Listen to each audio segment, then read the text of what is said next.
don't I know you, sir? Don't believe so. I haven't been here in many years. Name's Silas Greaves. Silas Greaves? The bounty hunter? Used to be. Well, what are you doing here in Abilene? Just passing through. Got a little business to take care of. Well, sir, it would be an honor if you would allow me to buy you a beer. Hell, son, it would be my honor to drink it. I'm Molly. Howdy. I'm Dwight. That's Jack and Steve. Ben's behind the bar. Oh, I bet you got some great stories. A couple. Any of them true? Jack, be nice.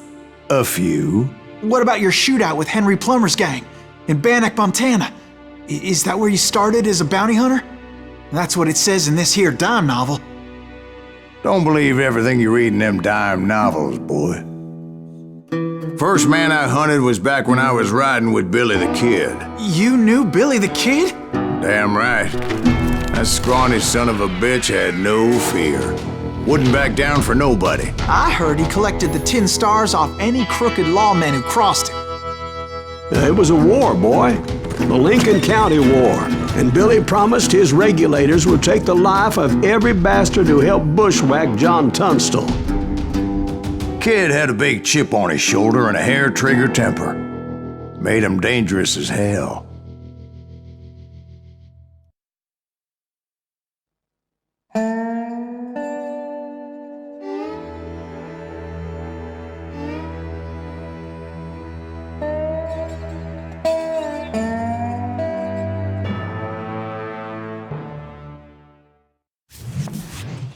It was about 30 years ago. Billy was hiding out in an abandoned farm near Stinking Springs.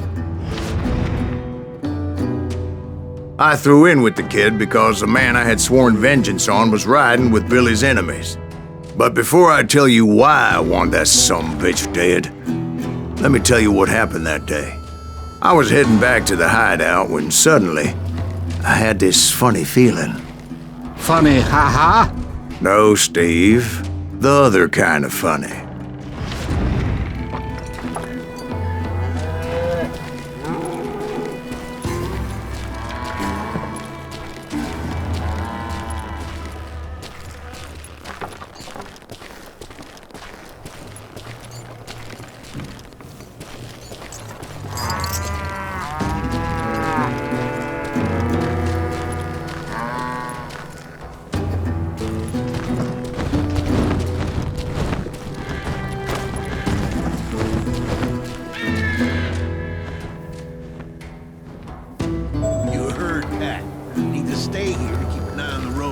That's not fair. We're missing all the fun. I knew those two morons would never let me through. I had no choice.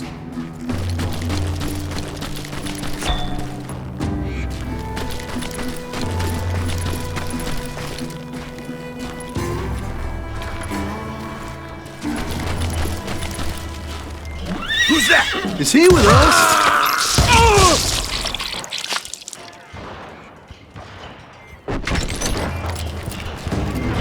Was it Pat Garrett's posse?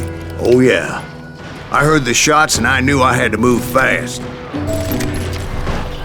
Garrett and his army of deputies had surrounded the entire homestead. Fire at will! Spread out, goddammit! They're coming from the rear! I decided to help Billy and the boys out a bit. So that's just what I did.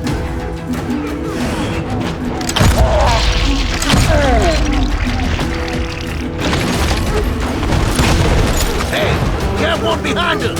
Stay on it! Covering fire!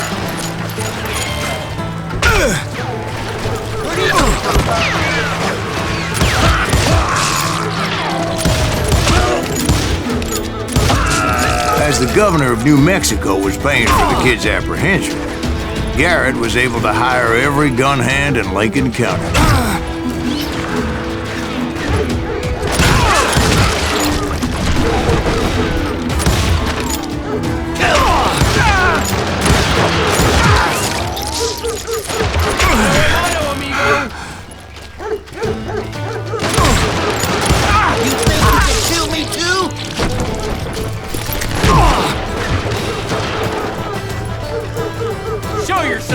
coward!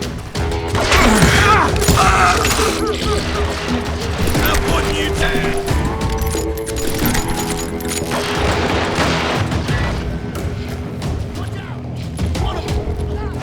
Right behind us! Garrett's men were running around like a bunch of chickens with their heads cut off. Running!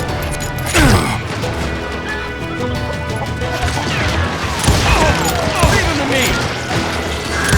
Still, one of them reached the water tower. Not a bad idea. It would be a turkey shoot from up there.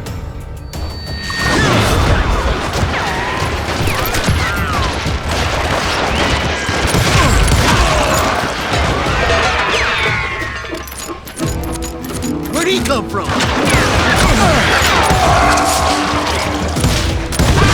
You're really pissing me off! I'm putting you down!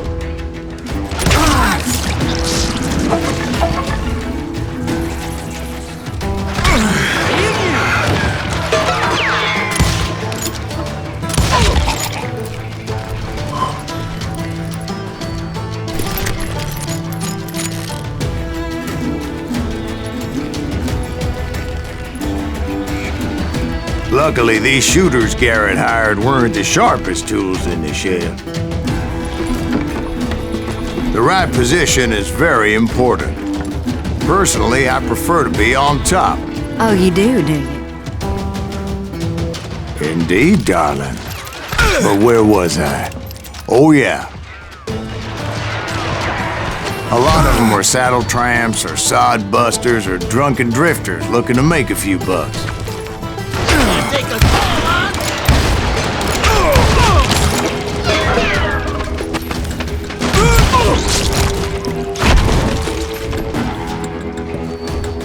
Kill him, for Christ's sake! Ears are ringing.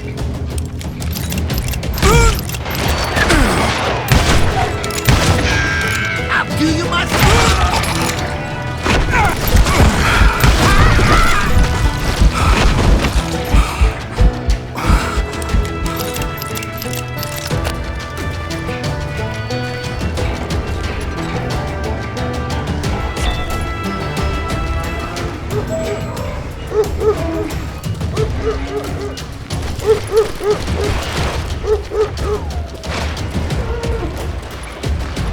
Then, I heard a friendly voice yelling at me from the window. Back door! We'll cover you! Try aiming, you idiots! Truth be told, things weren't much better behind the house.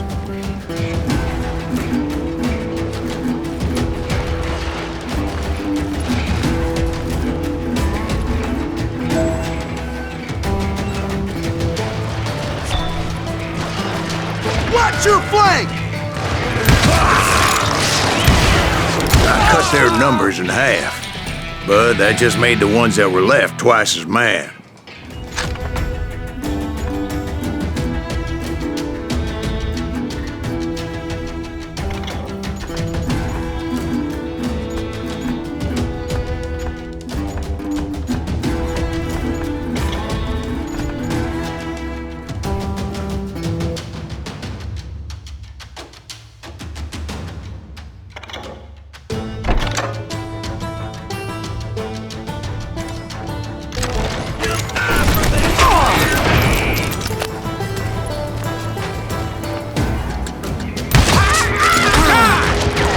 Up for their lack of skill with a seemingly endless supply of ammo.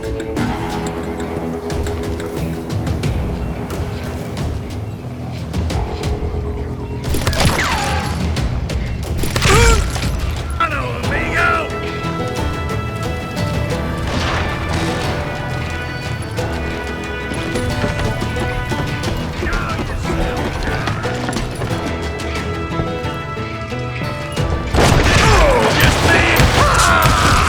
It was a bit of a slog, but I finally fought my way around the back of the house.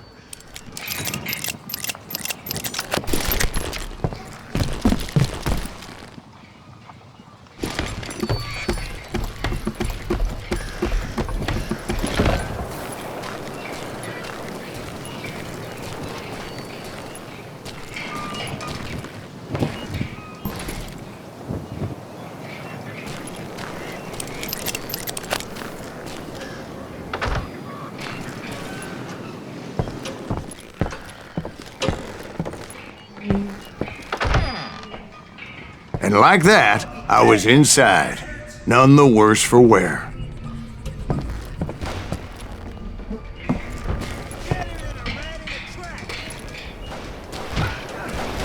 Do you myself? I passed Dirty Dave, Huh? You like that? and upstairs I found Billy and Charlie Beaudry.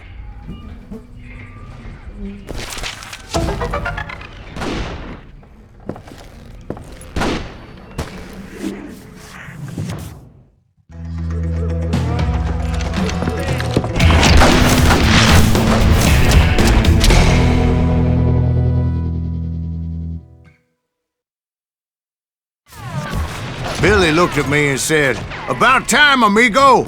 Grab a gun and get to the window." Wait, so you were friends with Billy the Kid? Yeah, sort of. Anyway, we were surrounded by dozens of deputized shooters who wanted to do us harm. Shoot!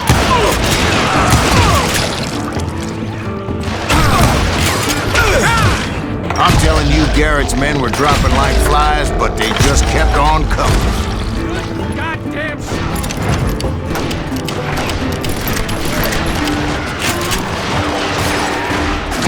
We've got company!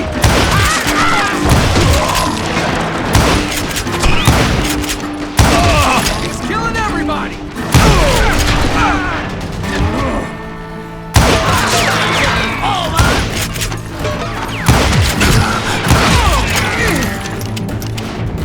That's when Charlie got hit. "They're catching us in a crossfire," shouted Billy. "Get to the other side!" Kill him, for Christ's sake!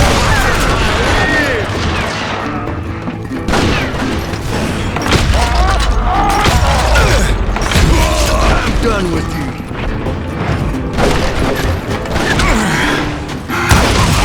Shoot that bastard!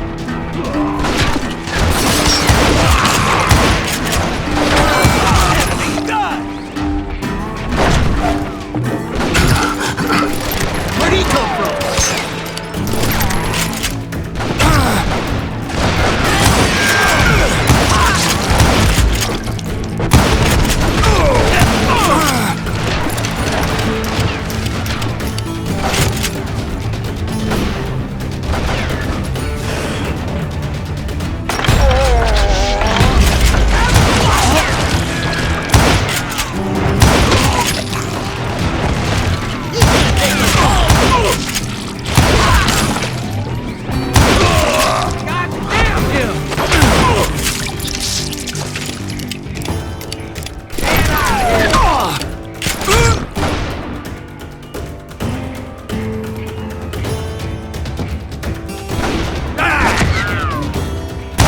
I don't know how many of those cocksuckers I personally put down, but it was pretty clear, even to Billy, that maybe discretion was the better part of valor. What's that mean? It means that it was time to cut and run. "They got a Gatling," Billy shouted. "Get the horses and bring them round back. I'll draw their attention." He directed that order at me, and I thought, why the hell do I have to do it? But I went anyway. Dumbass that I was back then.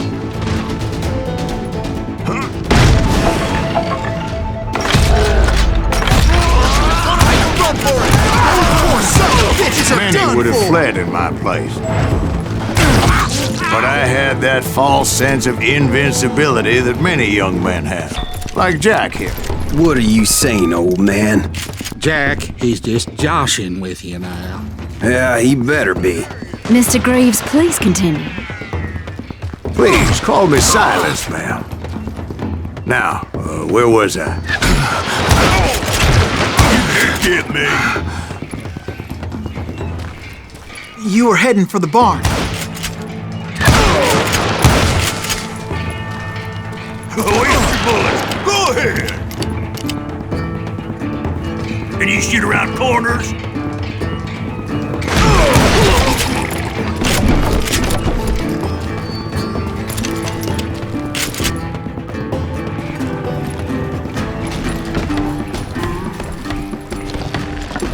Gonna scalp your ass!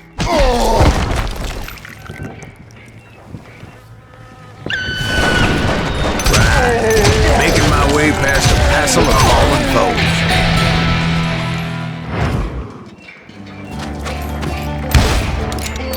Kill that thing!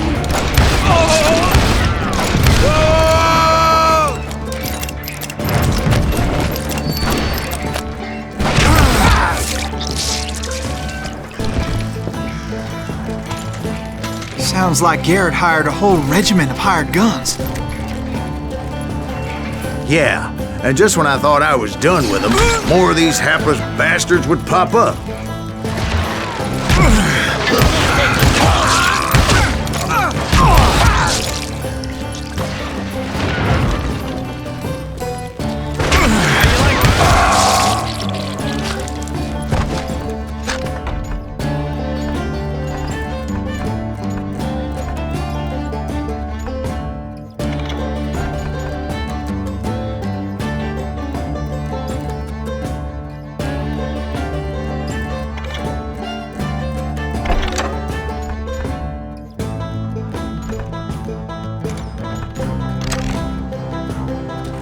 Finally, I had the stables within my reach.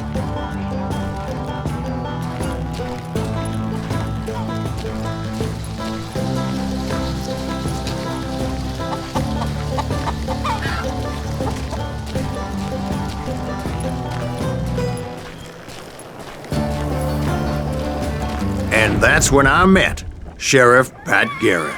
I read that you went toe-to-toe with him, sir. That backstabbing bastard with that tacked-on tin star.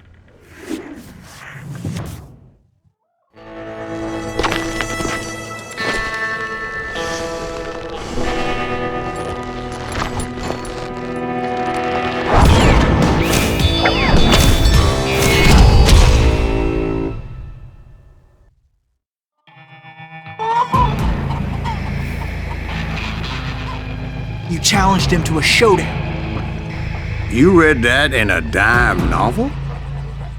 It said he showed no fear as he took your measure with eyes like a rattlesnake.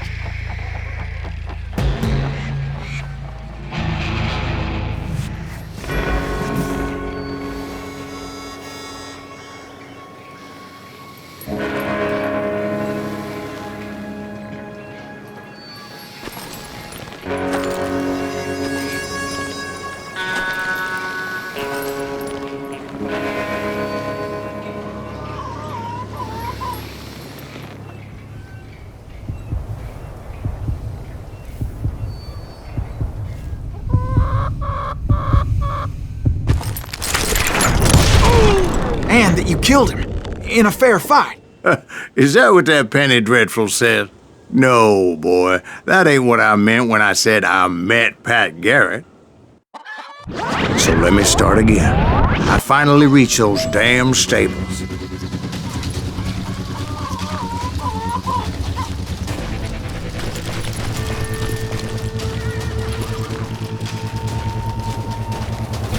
And stepped inside, and bam!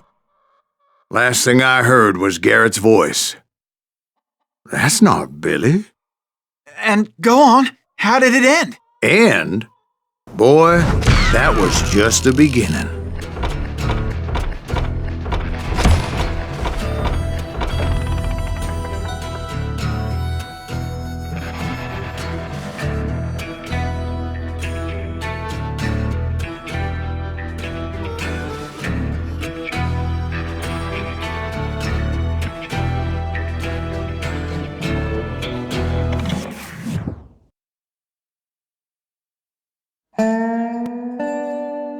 So what happened? Did Garrett arrest you? Yeah, after I came to, the bastard had clocked me with his Colt.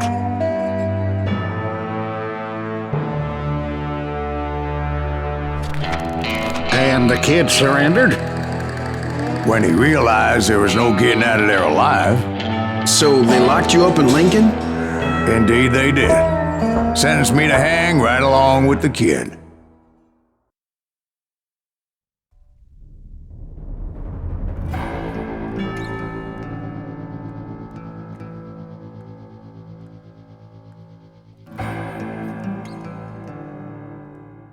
It's important to know that I was only riding with Billy so I could find the bastard I was after.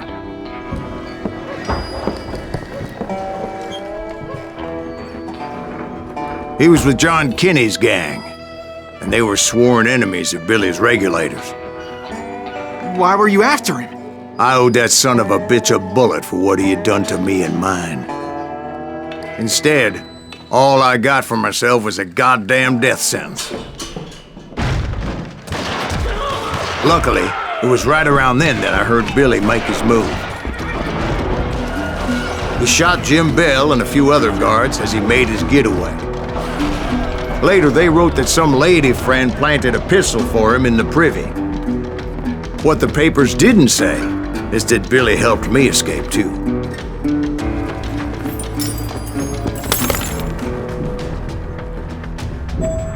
My first order of business was finding a firearm.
Luckily, I located Deputy Bob Ollinger's mean-ass shotgun.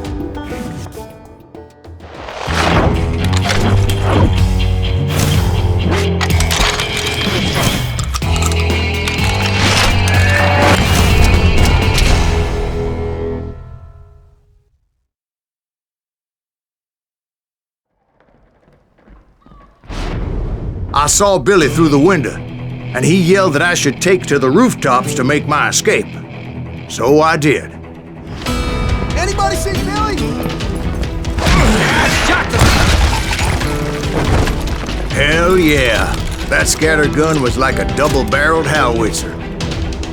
It could blow a man clear off his feet.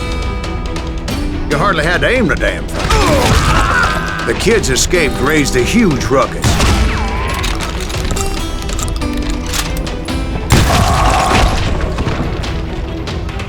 Guards were everywhere looking for him. Can't let the kid get away!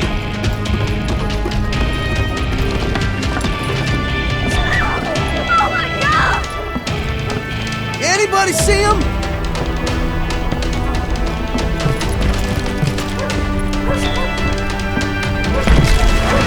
I had to jump from roof to roof like a damn alley cat. I followed the planks where I could, but...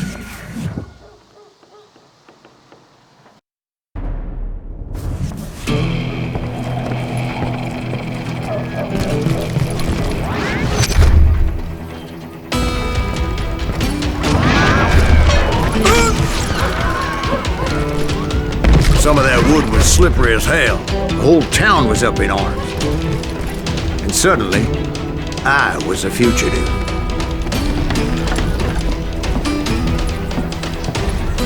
Juarez! Can't account! You around here something? Violence is not the answer. Can't believe you keep missing him!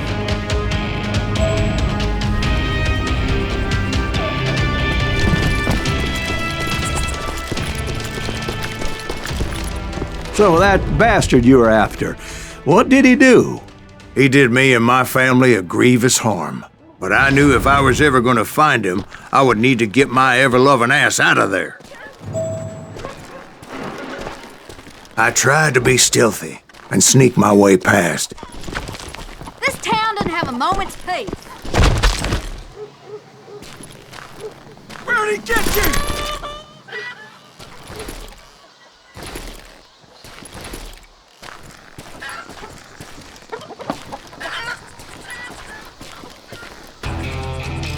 You!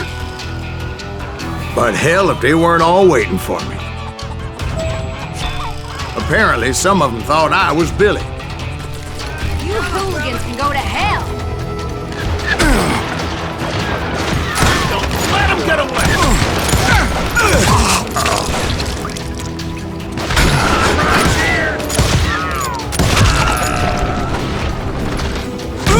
That's it for you!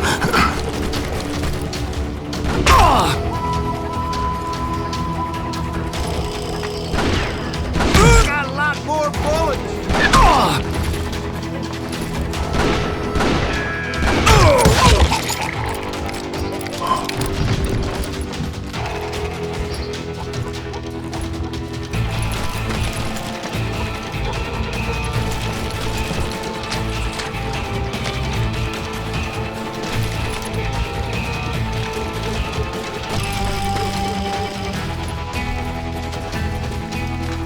I'm here! He's in town somewhere.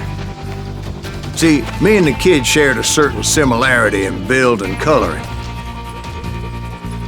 I was just glad I had Deputy Bob's mean-ass shotgun.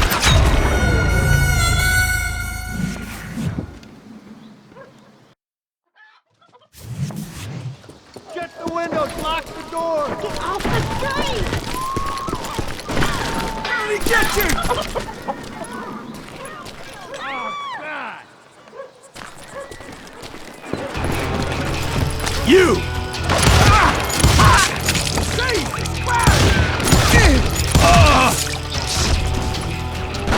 That's it for you!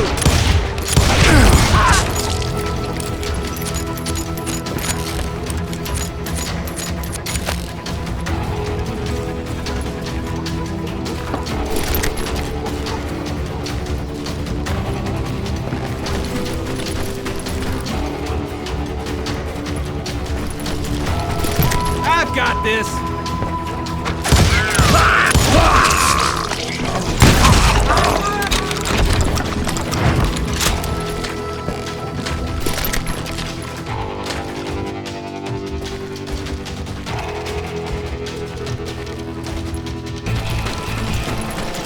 I'm putting you down!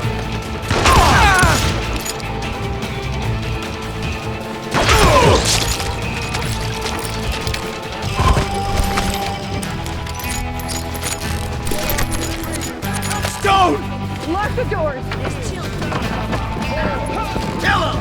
So much lead was whizzing by my head, it was like everyone in Lincoln wanted to put me in the ground. I knew I needed to find a horse. Though I never did have a great fondness for those four-legged grass eaters. Smelly, sweaty, ungrateful beasts. We prize them too high, if you ask me.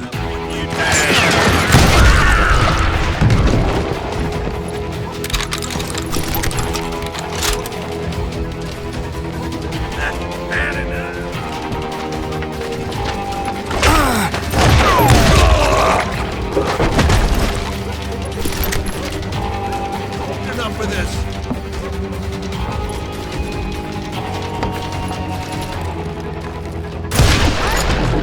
Can't hear you! You won't get away! Get out here!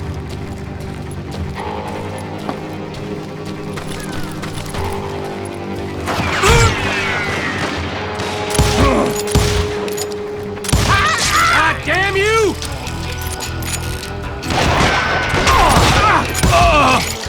You're threatening the lives of innocent people.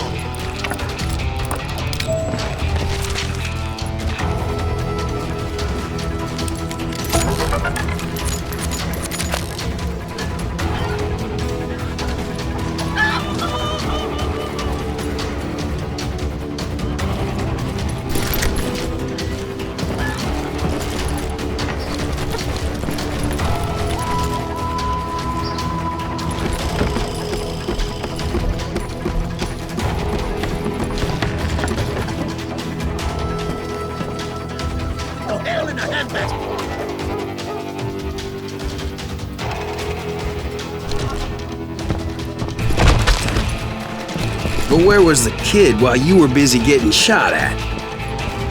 Gone. And that's when it occurred to me why Billy set me free.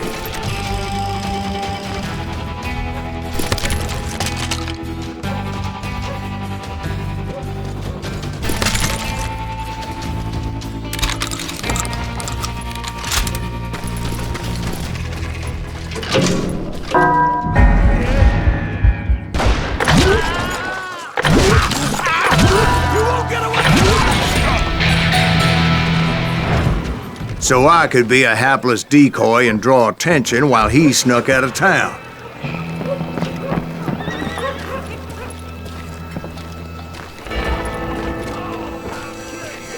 I knew if I made it out of there in one piece, no one would put a price on my head. Because everybody in Lincoln would be dead? No, because they all thought I was Billy. And all that blame would fall on him. Meanwhile, Deputy Bob Ollinger was organizing a posse to put me down. He was already a mean son of a bitch, but he was doubly pissed that I stole his mean-ass shotgun. Anyway, it was me or them, and the only way forward led me straight to perdition. But the cards were dealt, and I had no choice but to play them.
What are you, yellow?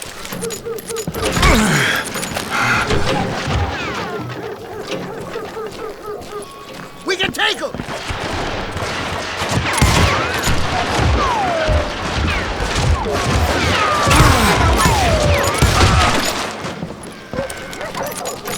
Surrender yourself!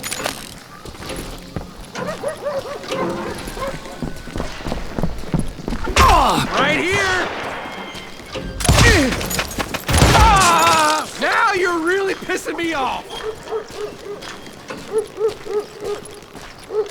won't get away with it! Get the women off the street! How the hell did he get away? We're gonna be in deep shit when Pat gets back!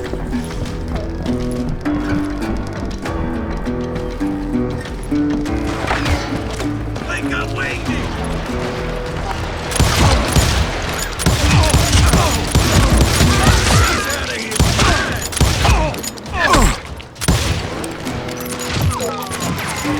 Kill him!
indestructible!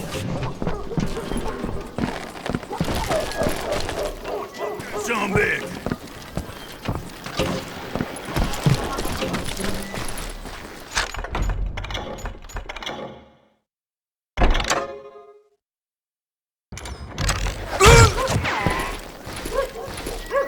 Boy, you are shit out of luck! He has it coming! In for the kill!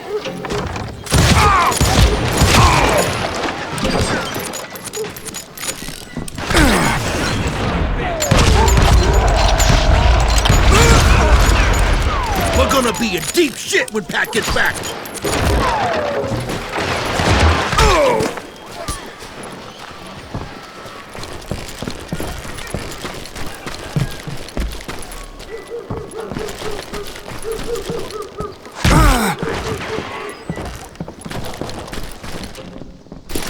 Stop him! I think he's scared. We can take him!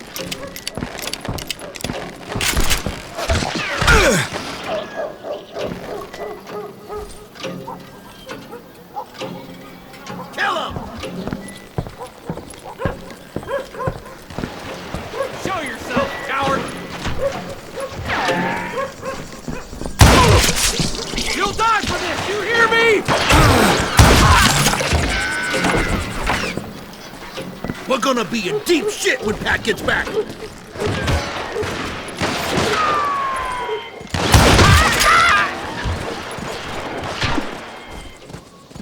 it up! Get out of here!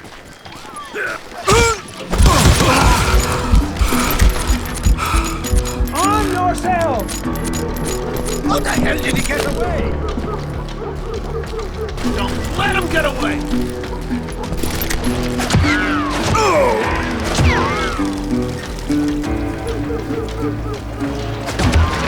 Stop him! Come out, you yellow bastard!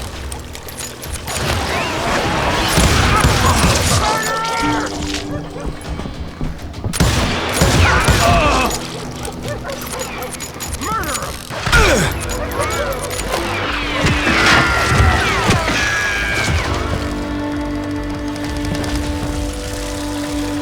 We can take him!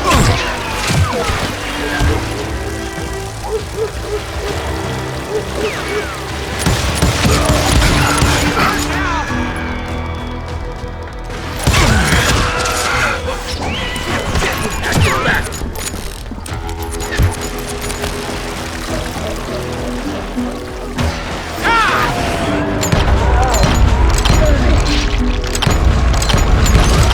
Kill him!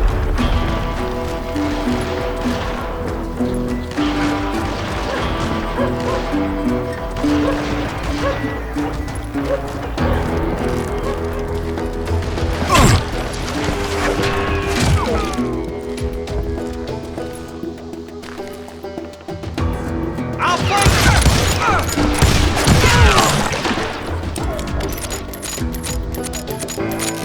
I guess you had enough, huh?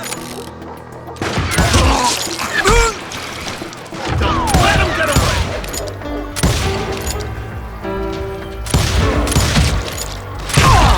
He's out of his mind!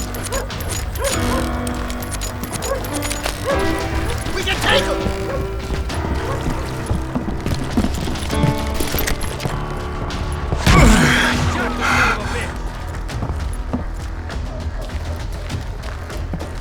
We're gonna be in deep shit when Pat gets back!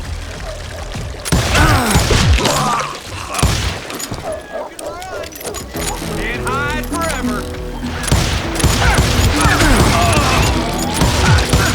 I don't get paid enough for this!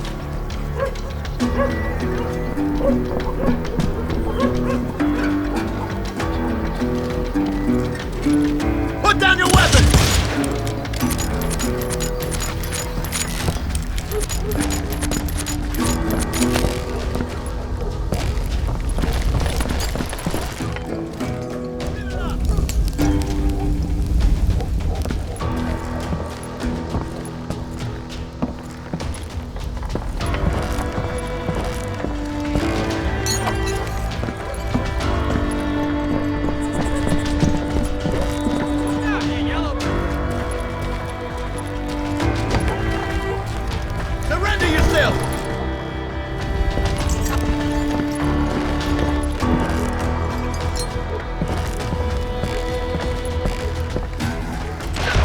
them die!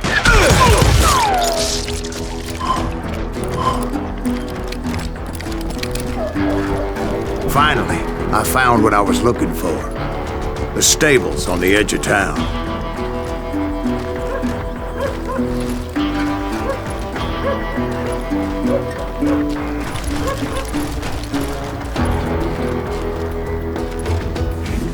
I guess Billy saved your ass, taking out Bob Ollinger the way he did. Billy didn't kill Bob. Sure he did. He dispatched him right after he shot Deputy Bell. No, sir. Because Bob came right up behind me, angry as hell that Billy had lit out. "Hello, Bob," I said. "I think you better let me go."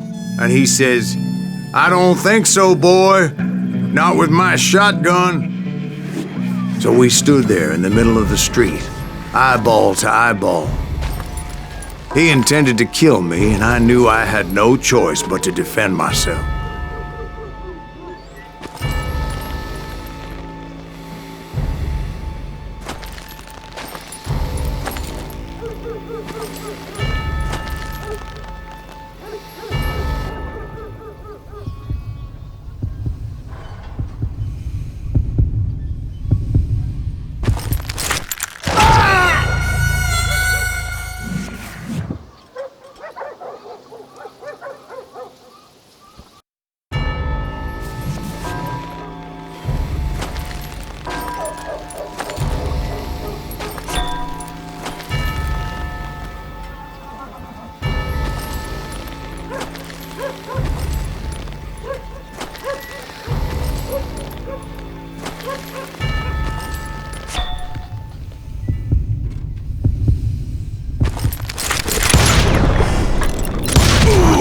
I killed him in a fair fight. Everybody saw I had no damn choice. Well, Lincoln got a mite depopulated that day. Pat Garrett gunned down Billy 3 months later, so his escape was all for naught anyway.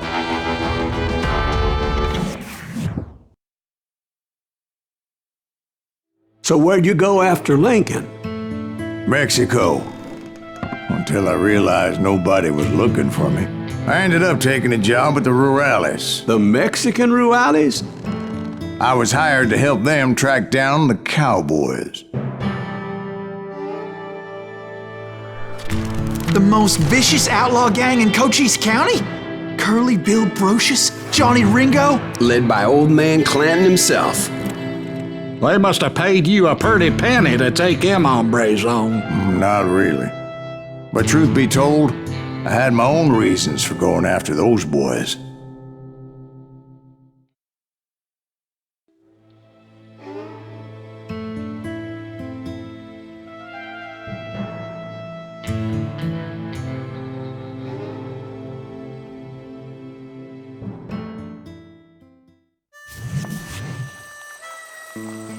So was the bastard you were after now riding with the cowboys?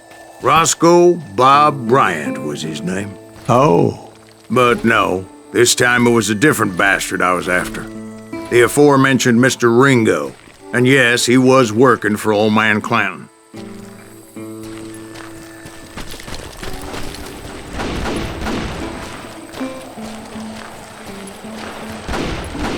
I hate fucking running.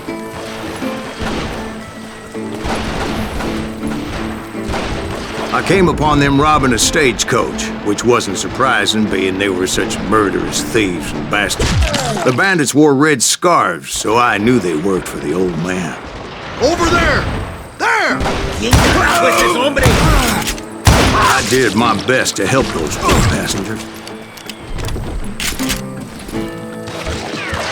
I hit him! Shoot them!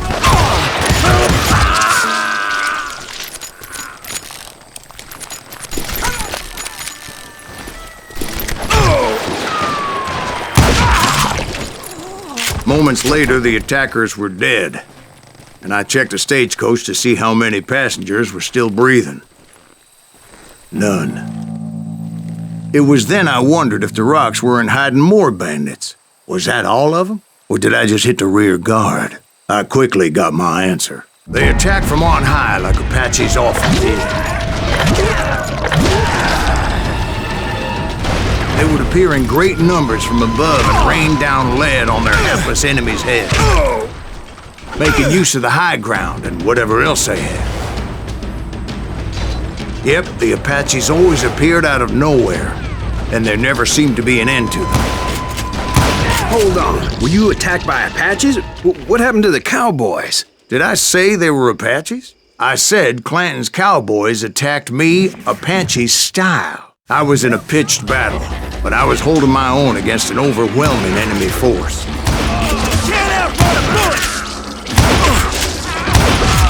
See, at the time, I was still pretty green and would often blunder into regrettable situations. But I just kept shooting at anything I could see up in those damn rocks. I didn't see Ringo, but I knew he was with the cowboys. He and Roscoe Bob had done me a dreadful wrong, and I was determined to have my revenge. But to get to Ringo, I knew I'd have to fight my way past these other assholes first.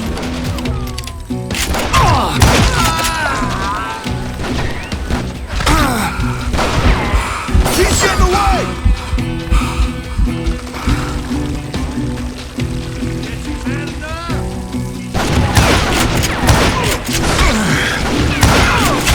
Unfortunately, I was running out of ammo. Another perfect example of my relative inexperience as a hunter of men. I immediately knew that a tactical retreat was called for, as my vengeful fury was much less impressive without the bullets to back it up.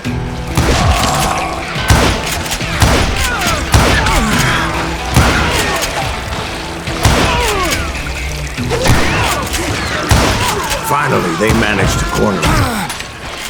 Trapped as I was, the odds of my survival seemed pretty slim. Luckily, serendipity was on my side as I suddenly spotted a way out of my predicament.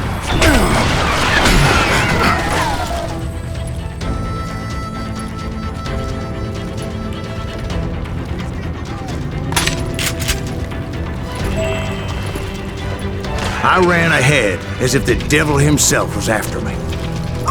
Bullets were whizzing by my ears, but I wasn't about to roll over and die. I just kept running like there was no tomorrow. Because there wouldn't be if Clanton and his men caught up with me. As I was scurrying around those caves, I thought, what was I thinking, going up against a gang like this?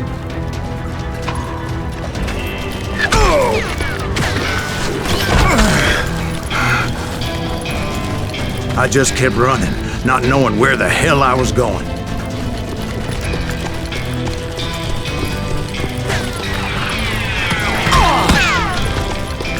And that's when something miraculous happened. Like manna from heaven, I found the desiccated remains of what looked like an Apache warrior. The old weapon next to him supplied me with some much-needed ammunition.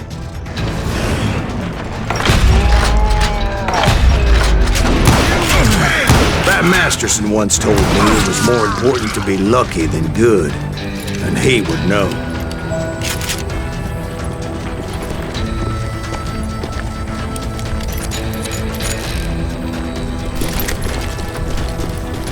And imagine my surprise when I found a fistful of dynamite to go along with that ammo. That stroke of good fortune evened the odds and bolstered my confidence. It was time to turn the tables. Time for the prey to become the predator. Time for the hunted to become the hunter. Time. All right, Jesus, we get it. They were right where you wanted them. That's right, Jack. I was done running. And the old man's boys were not expecting that. No, sir. I came at them like a wildcat. My fury knew no bounds. I got you now!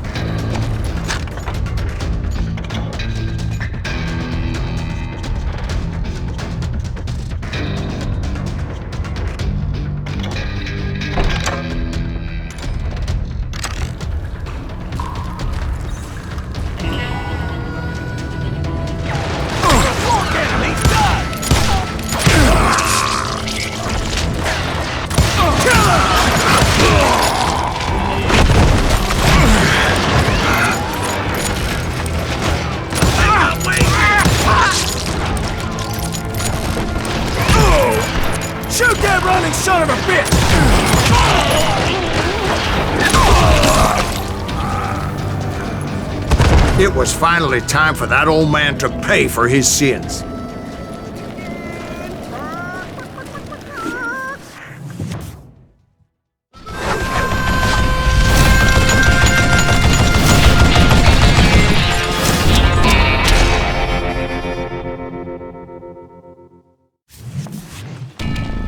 I yelled out at the top of my lungs, "Clanton, I'm coming for you!"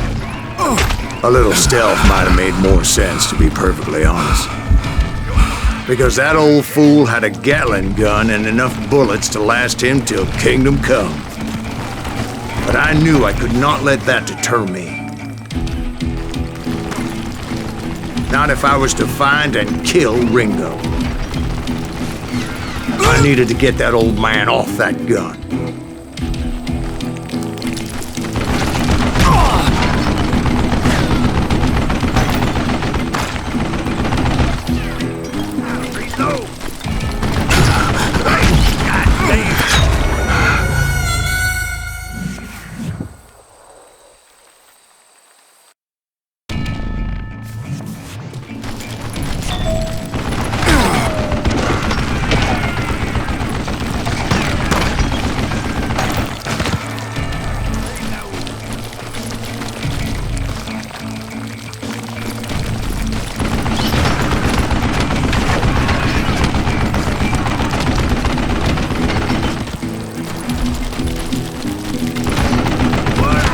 Let me tell you, that was the longest uphill climb of my entire damn life. Damn contraption jammed Well, to death. one of the longest.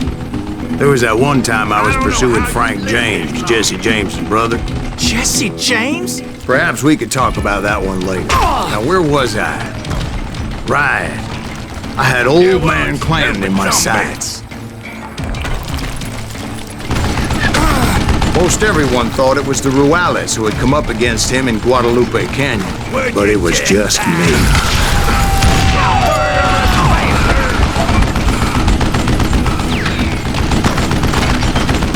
Let's see what you're made of, boy.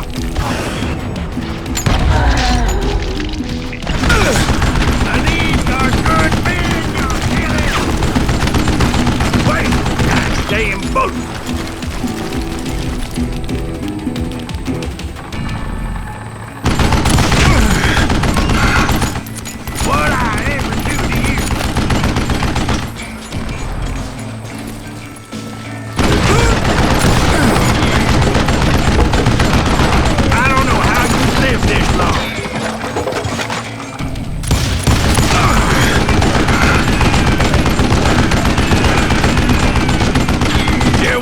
Stupid zombie!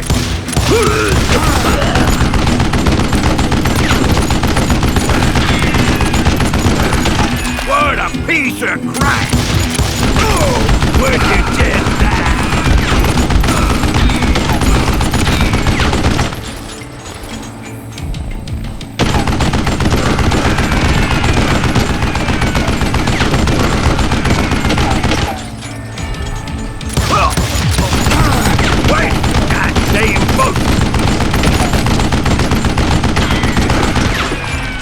Contraption jammed to death!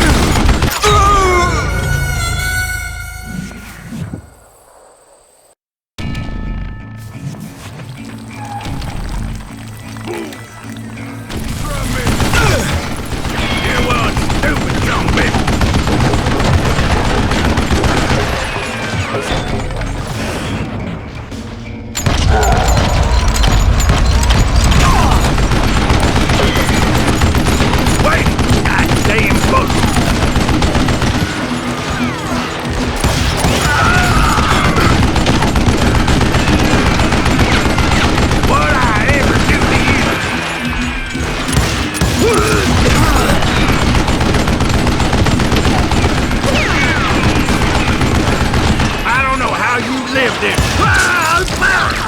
Apparently, one of the cowboys made it out of there alive and told Ike and Billy Clanton that it wasn't a Mexican who took their father's life that day. They just assumed it was one of the Earps, and that little misunderstanding eventually led to that legendary gunfight at the OK Corral.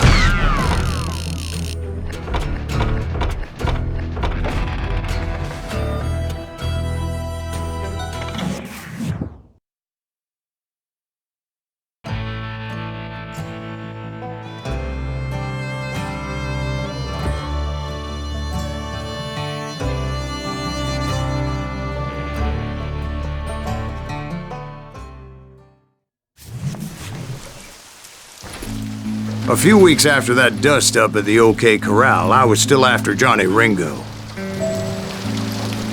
I had tracked him and the cowboys to their hideout at a sawmill, and they were loaded for bear.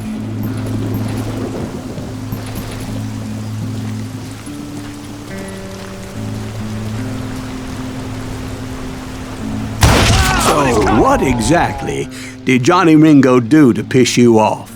Well, him and that other bastard. Roscoe Bob Bryant? Yep. They both deserve to die, and I promise I'll tell you why.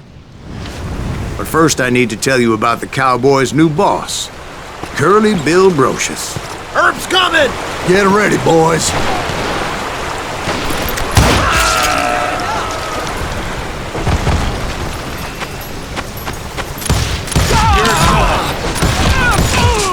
Curly Bill took charge of the Cowboys upon the old man's demise, and after that gunfight at the OK Corral, the Clantons wanted revenge.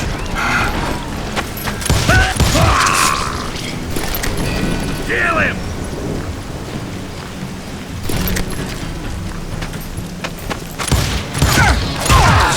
So they murdered Morgan Earp and grievously wounded his older brother, Virgil. That ain't Herb, is it?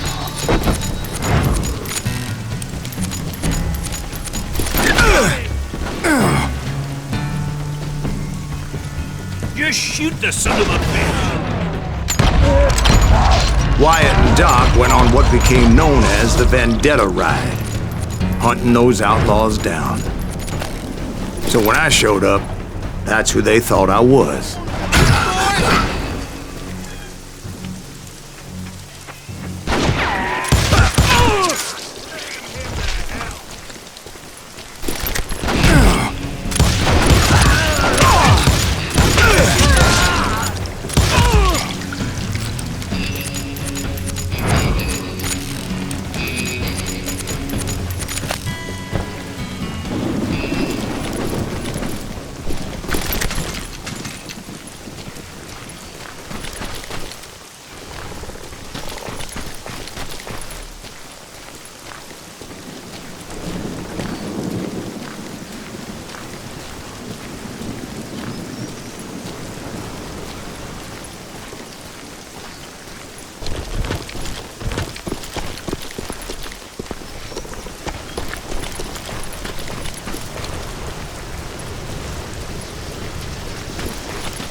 There were killers around every corner, all wearing red bandanas.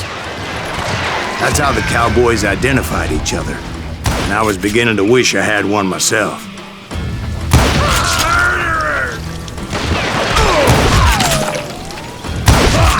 But I wasn't about to let Ringo walk away unscathed, and that's what drove me forward.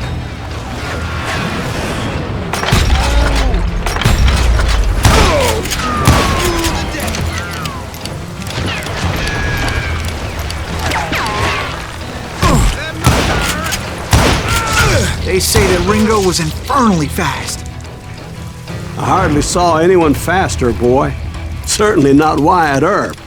That man was all hat and no cap.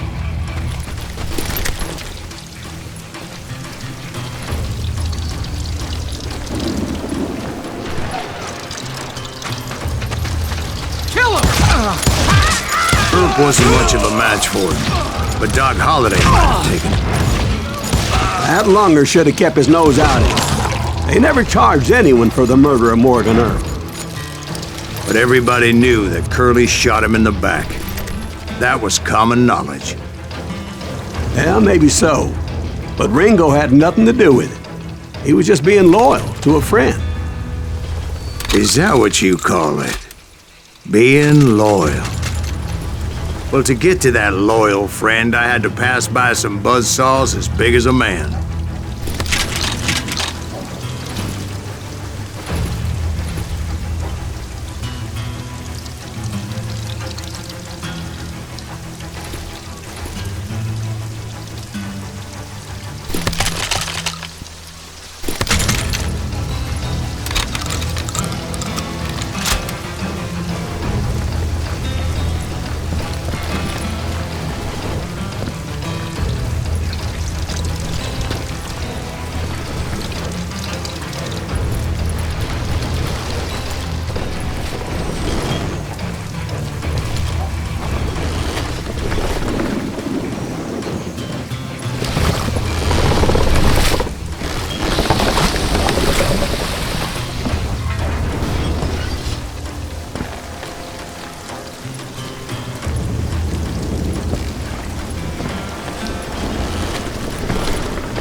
Come here!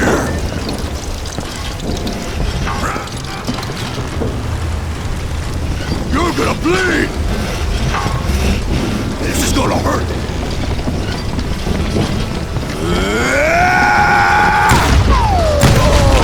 Excuse me, sir. I have a question. What's that, Dwight? After old man Clanton died, why didn't his son take over the cowboys? Because Ike Clanton was dumber than a box of rocks and a yellow belly to boot.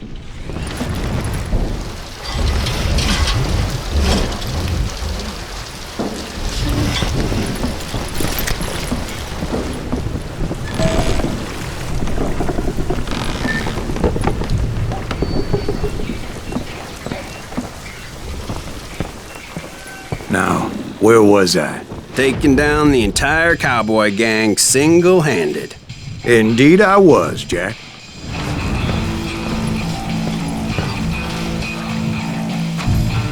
Goddamn, he's hard to hit.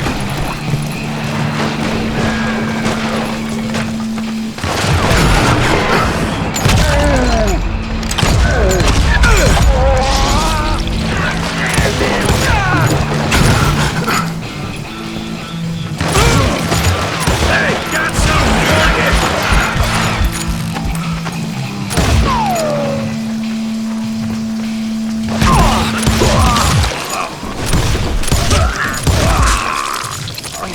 Come out, you yellow bastard!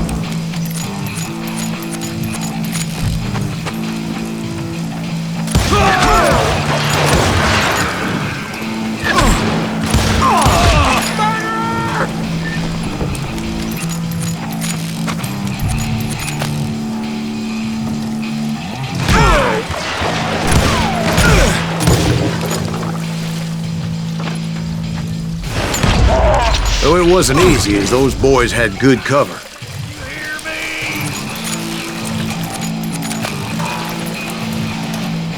You can't.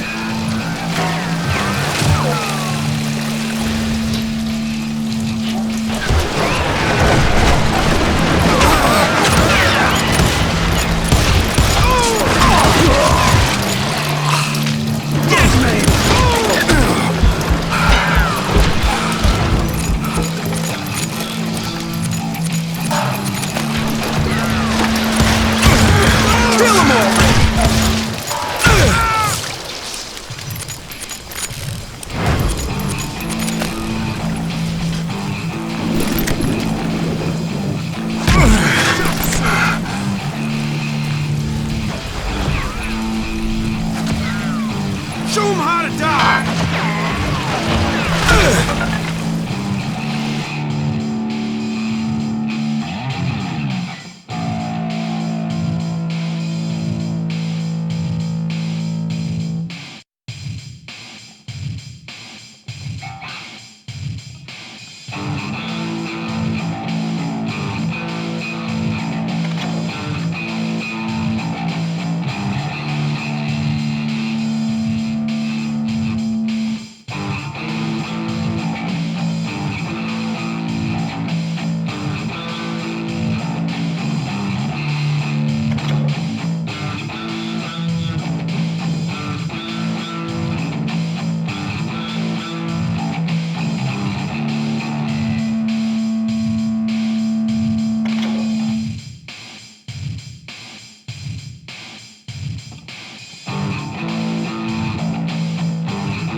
Can't believe you keep missing him.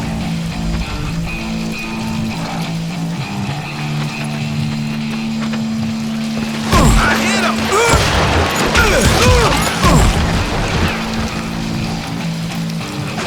You bastard!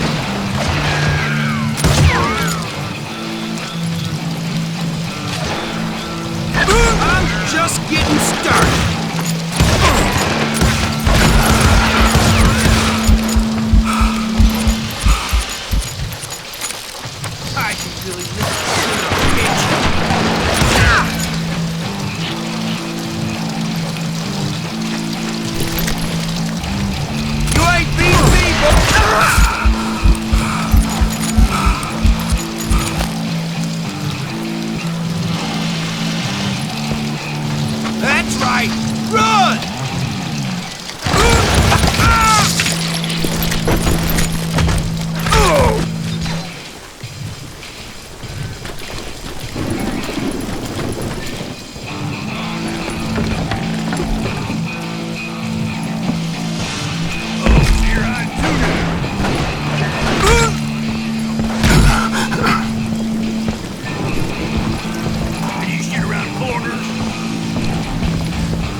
gonna need it, Cat.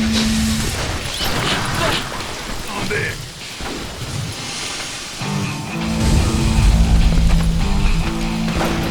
Keep shooting. I don't mind. Oh, let that asshole get away with this.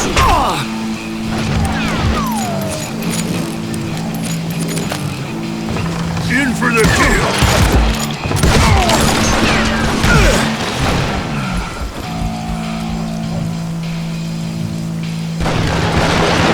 Over me. A lot more bullets.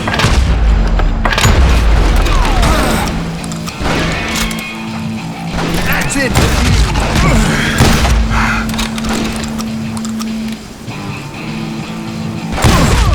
There were carts everywhere, piles of lumber, and God knows what else for people to hide behind. That really was one hell of a sawmill. Quite an impressive operation.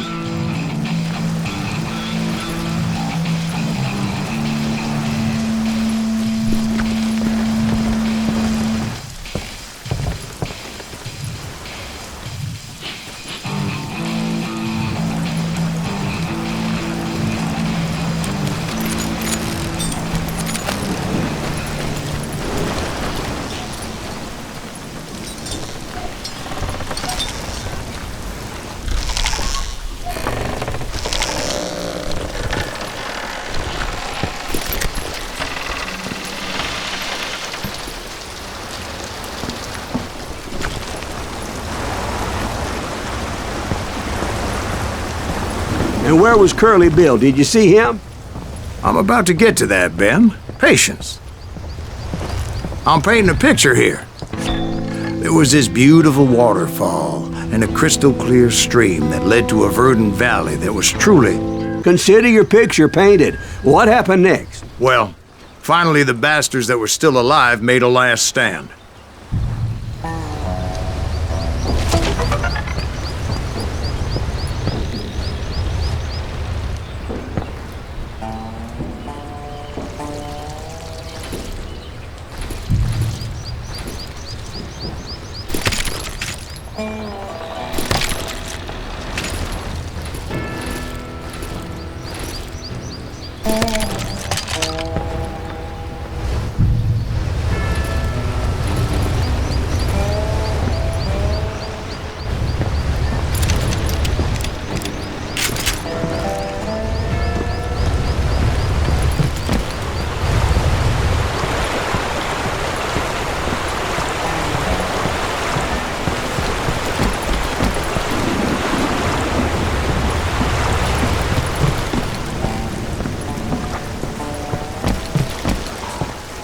Curly Bill, Johnny Ringo, and his compadres took off into the lumber yard, and I followed after.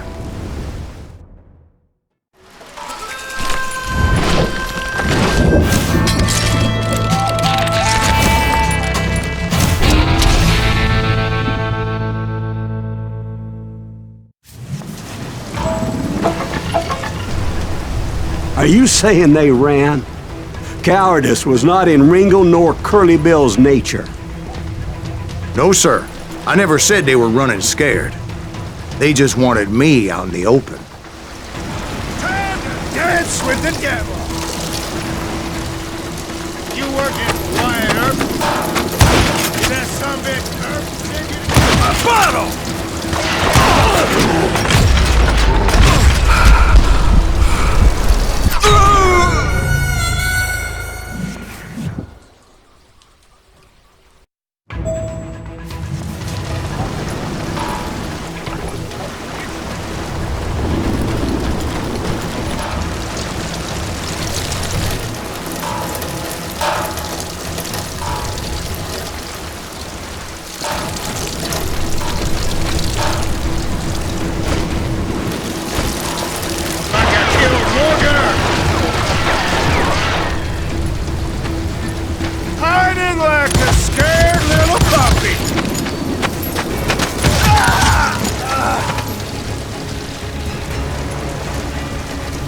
Hope you made your peace, brother.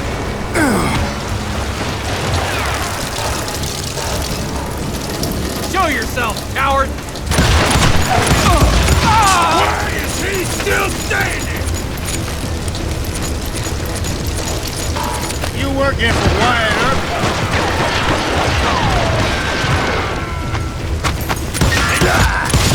Help me out!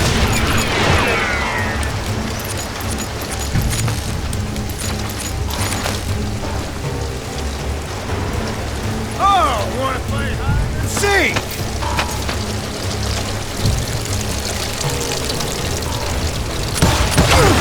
Be right here if you need me.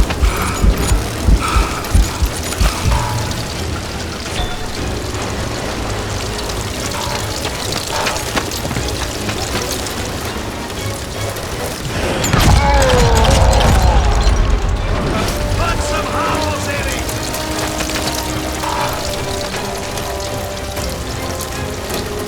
He's hurt now! You ass!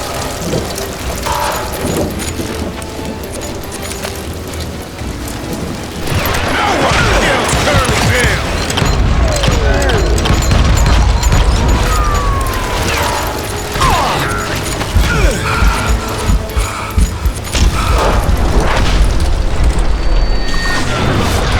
What in tarnation?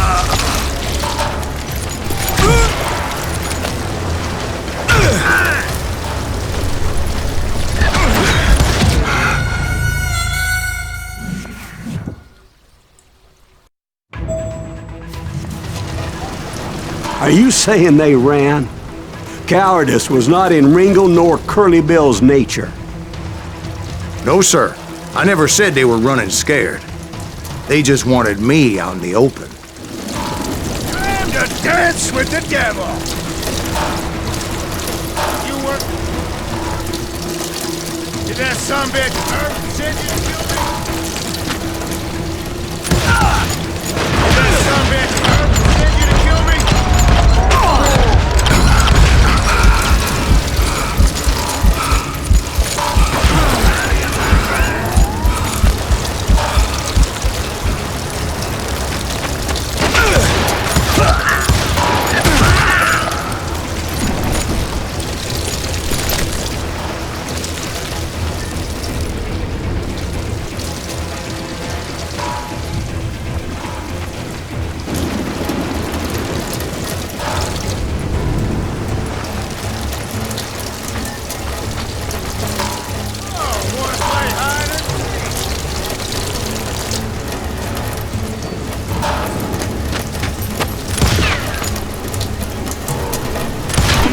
Son! Come on! Kill that annoying son of a bitch! Hiding like a scared little puppy!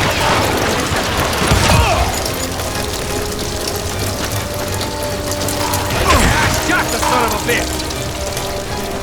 Got a lot of sand showing up here all by your lonesome.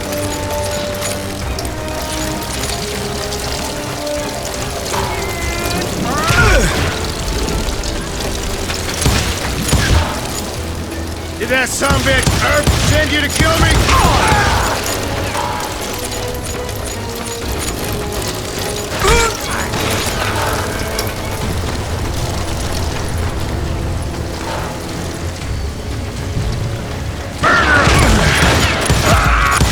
Kill that murderer!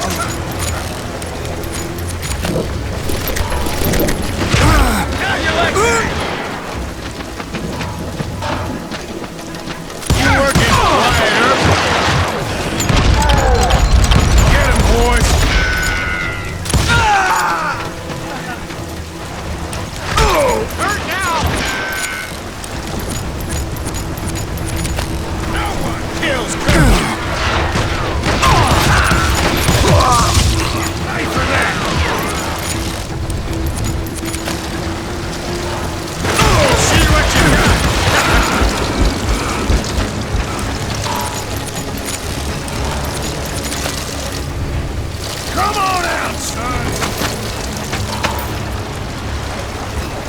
Kill you like I killed Morgan Earp!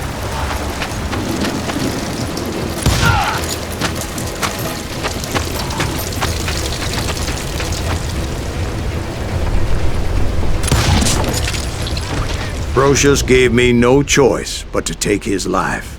But Ringo was nowhere to be found. I knew you didn't kill Ringo, because he was found dead in a different location altogether. To this day, his killer is still unknown. Indeed. Took me a few months before I finally tracked his ass to West Turkey Creek Canyon.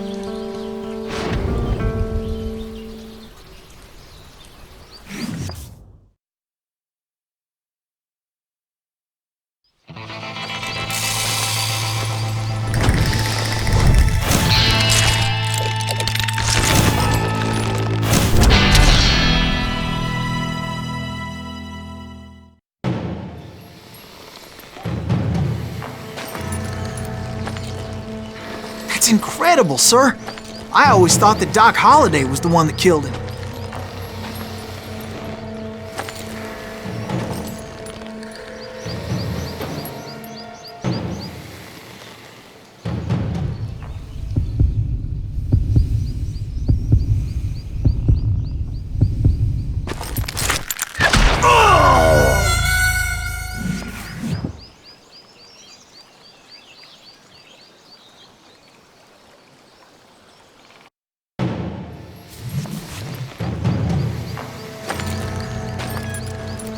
That's incredible, sir. I always thought that Doc Holliday was the one that killed him.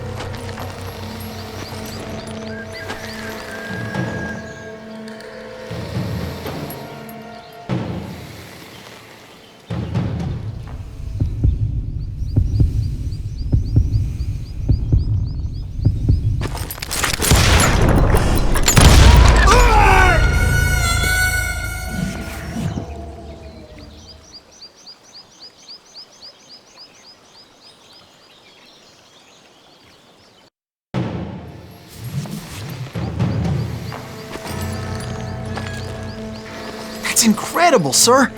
I always thought that Doc Holliday was the one that killed him.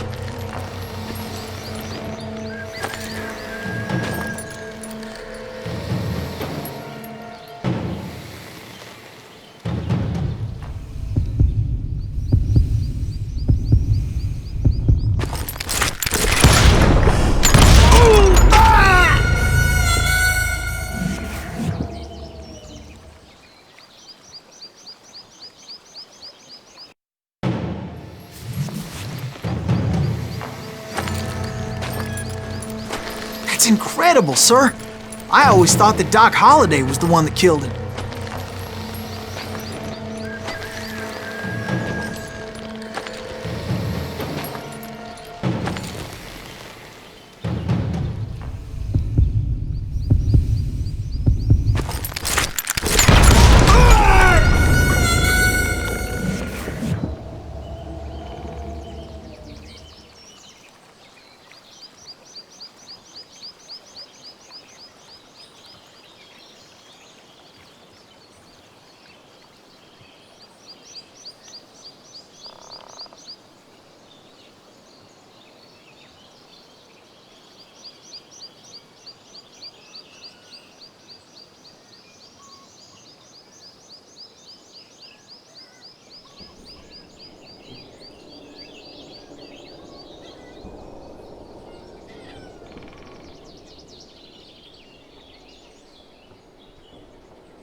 That's incredible, sir.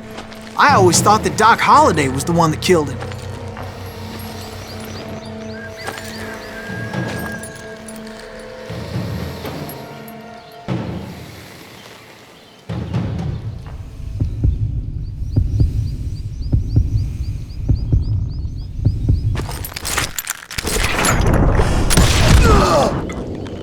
Sorry I had to ruin the legend for you, boy. But the legend ain't always true. Doc Holliday had nothing to do with the death of Johnny Ringo.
I was paid a healthy bounty for Ringo and Curly Bill, and realized there was real money to be made. That's why I went after Henry Plummer.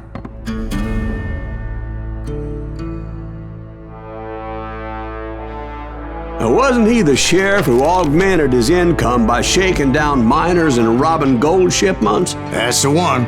Oh, yeah, I remember him. He ran that gang of thieving outlaws called the Innocents.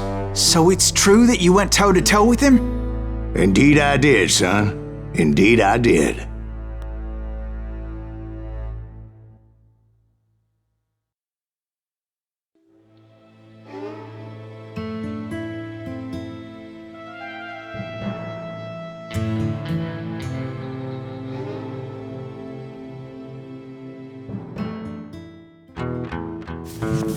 I knew I needed resources if I was going to track down Roscoe Bob Bryant, and hunting Plummer looked like a good way to get rich quick. As the local vigilantes exposed him as the leader of the bandits, and put a generous price on his head. Plummer rallied his gang to plunder one last gold mine before making their escape, and that's where I thought I'd find him.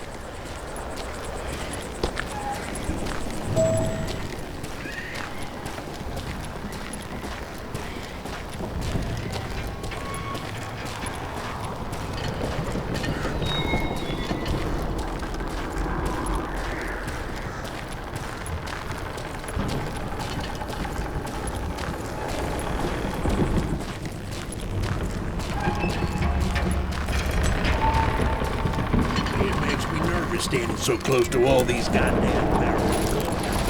Why would you be nervous? No one has the cojones. As long as you George is up there on the rocks with that rifle of his. Nothing gets past him.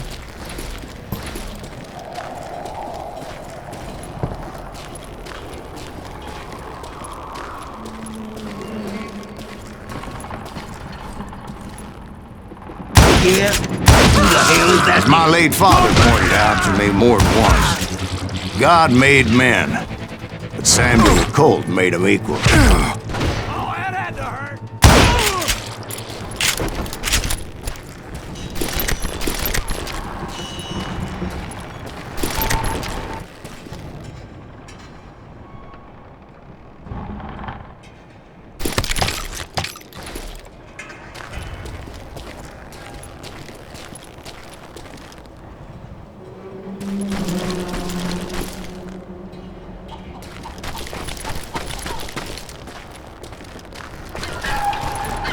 I knew that dynamite wasn't mine, so I decided the polite thing would be to return it.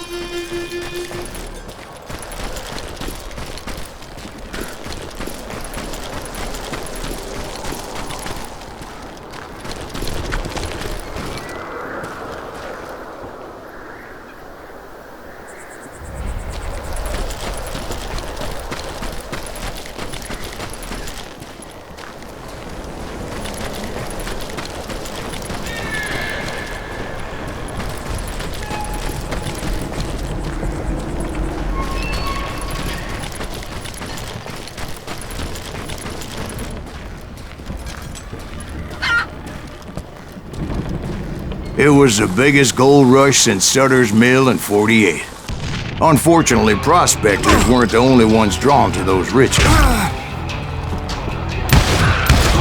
Goddamn you! There were thieves and killers, robbing travelers and hijacking gold shipments. Like those that ran with Plummer. Some were just regular folks I knew from town, drawn by greed and easy pickings. Charlie Crow, the blacksmith. James, who worked in the stable. Sam and Jeremiah Barber, the butcher's sons. Ordinary citizens who lived a double life. Stealing and thieving and murdering their neighbors.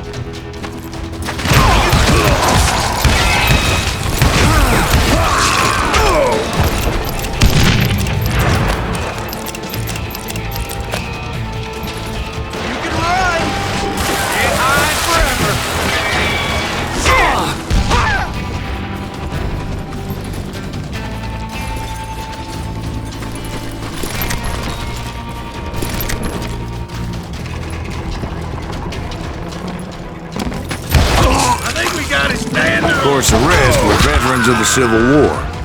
Stone-cold killers trained on the bloody fields of Shiloh and Antietam. Plummer had a lot of men on his payroll. A hell of a lot. That son of a bitch pretended to protect the public with one hand while stealing them blind with the other. He set up a defensive perimeter which I had no idea how to breach.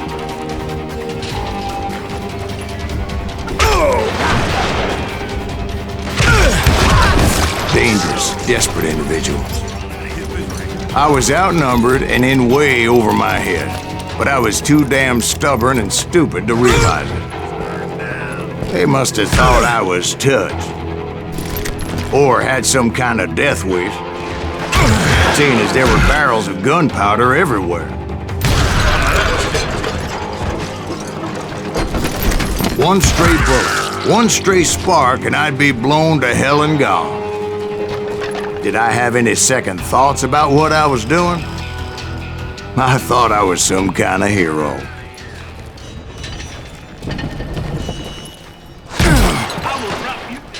Shaft.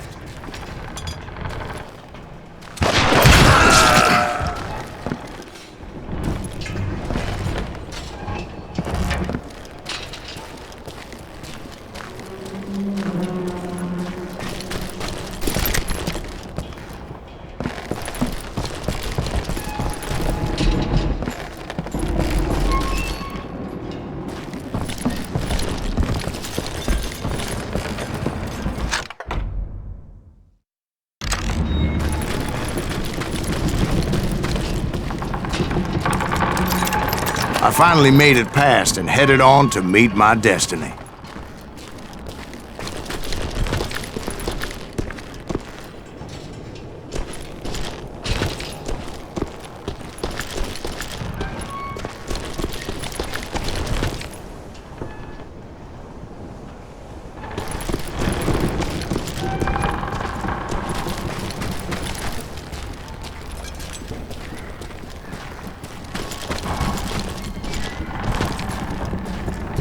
But first, I had something I needed to figure out.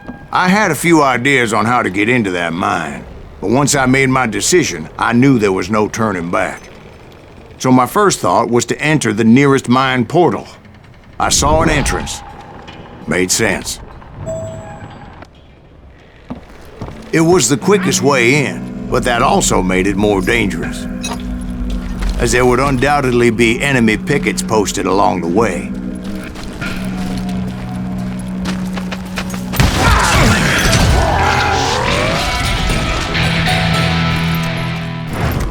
Blow your shit up.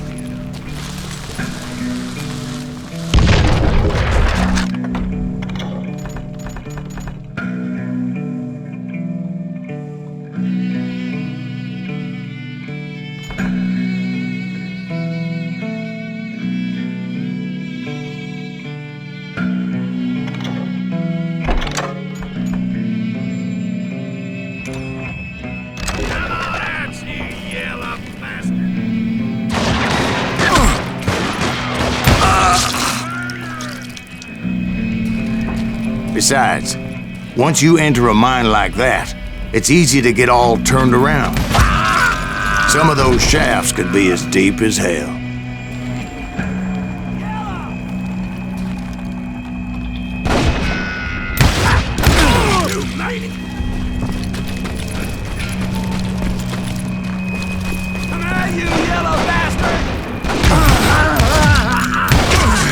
A single stumble or misstep can easily end in a deadly plunge to oblivion.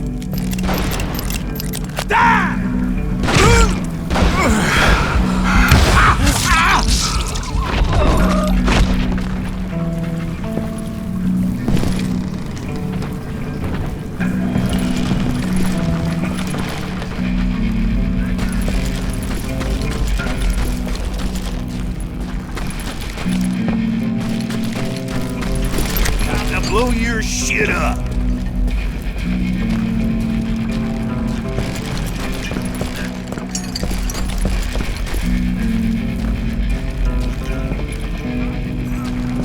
Die like this! Let's do this!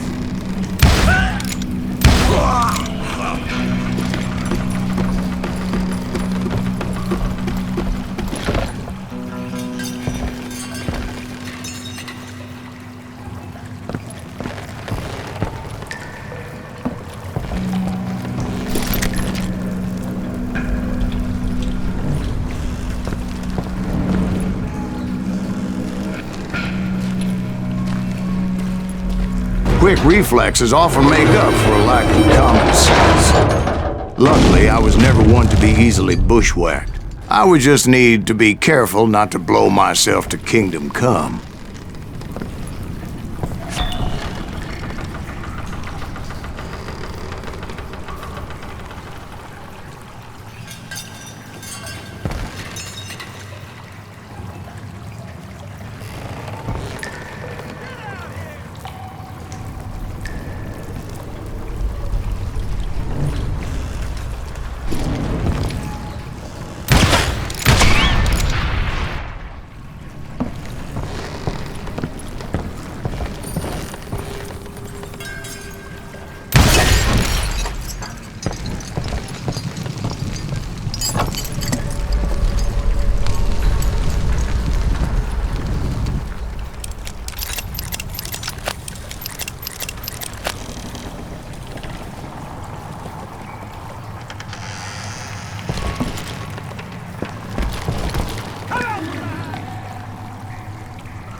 That's it for you!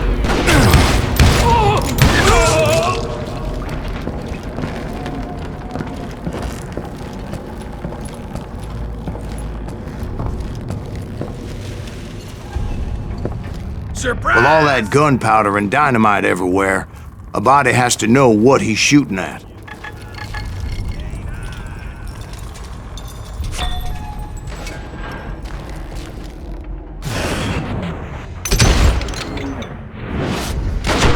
I'm putting you down! All it takes is one tiny spark, and boom. Get him!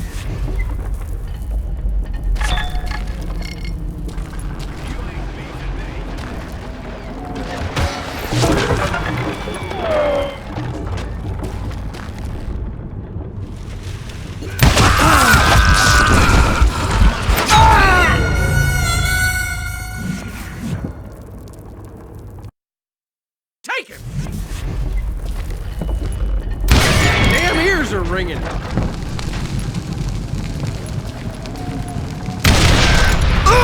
As a boy, I always loved the 4th of July. Get him! What? I can't hear you.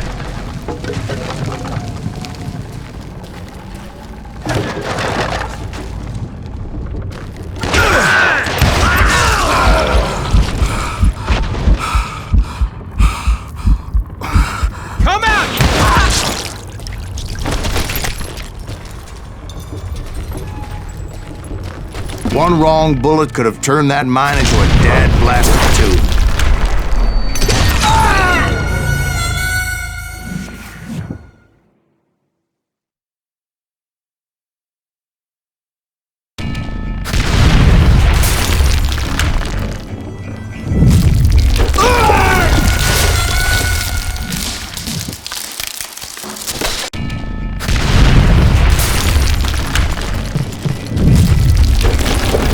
Freely admit that my plan of attack was not just moronic, but clearly insane.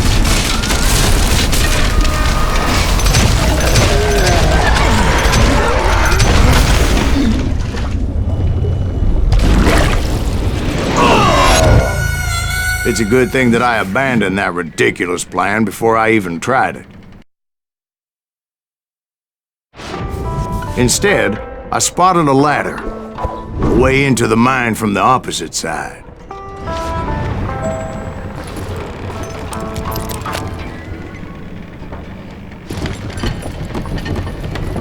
It was a long way around, but that approach seemed more sensible at the time. Of course, being I had a problem with heights, that scaffolding scared the bejesus out of me. Climbing down that ladder required some caution. Because even though I had a younger man's reflexes, no man can dodge a damn bullet while climbing down a rickety ladder. I needed to make a leap of faith, which ain't easy when you're suspended between heaven and hell. I was determined not to give up, however. That Sheriff Plummer seemed quite the despicable character. When the vigilantes discovered what the sheriff was up to, people were outraged.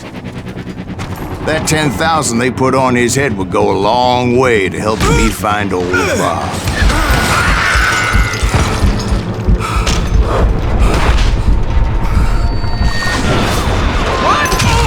And I had made it my mission to settle that score come hell or high water.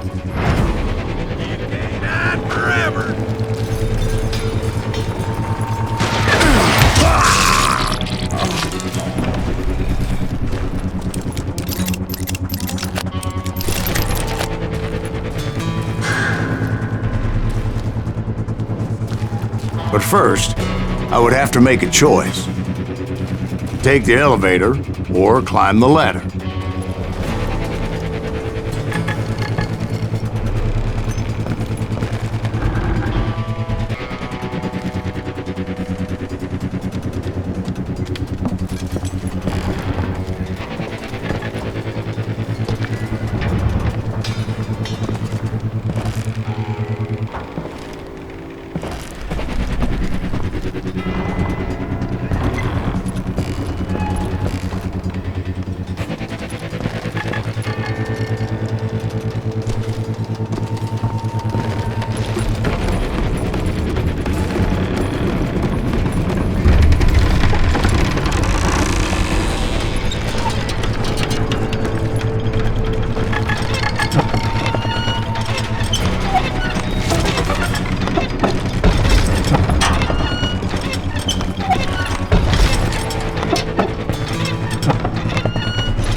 Plummer was a mad dog killer, and the people of Nevada City deserved better. Nevada City? Well, I thought Plummer met his maker in Bannock, Montana. Right, well, he was the sheriff of both places at one time or another, but that's neither here nor there. The point was, taking him down would save a lot of lives, including my own.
This day is just getting worse and worse for you.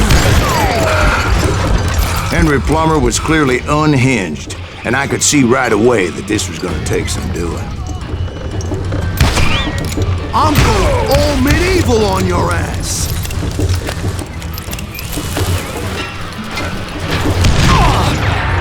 How you like that?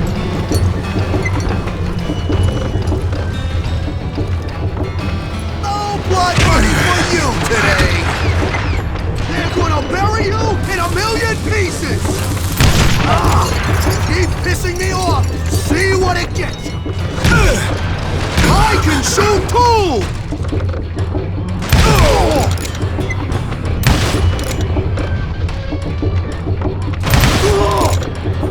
You ain't taking me! You're really chapping my ass!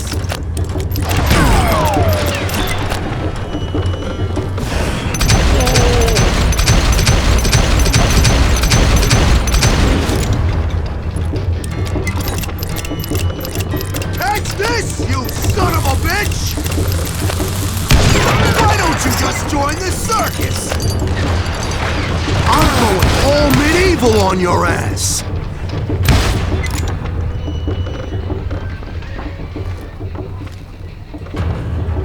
You can shoot, but can you aim? I'm shot! Bet you can't do it again! No blood money for you today! Oh, damn it! I need some help here! Come on, boys! Take this cocksucker out!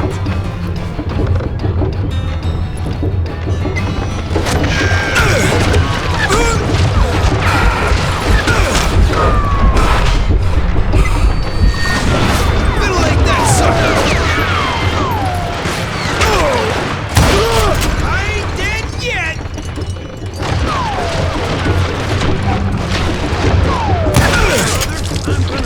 Pay for that!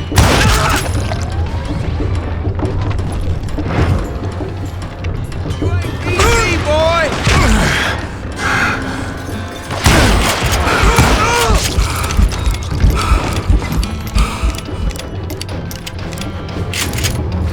They're gonna need a dustpan to pick you up! No blood money for you today!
I'm going all medieval on your ass!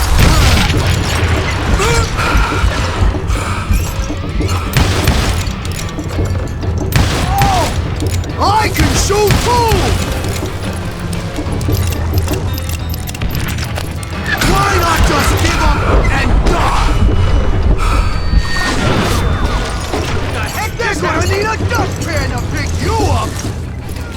Take me!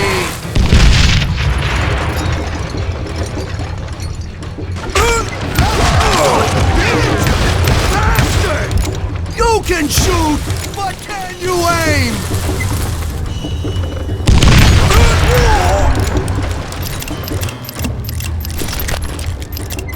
No blood money for you today!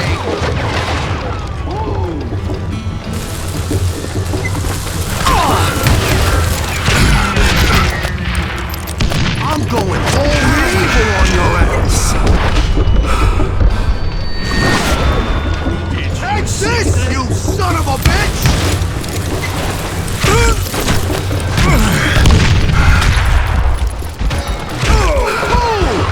This is gonna hurt!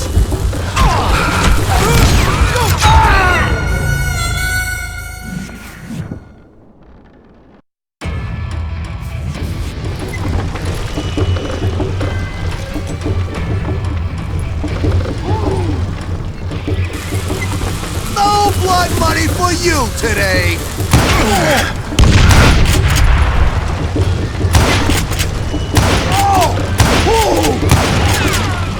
I can shoot!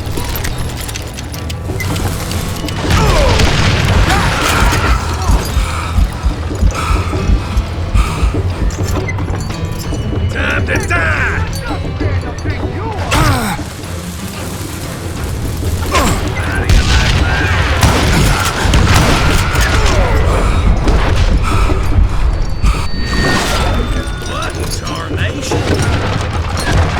I'm going all medieval on your ass! Look at shot! You want some more?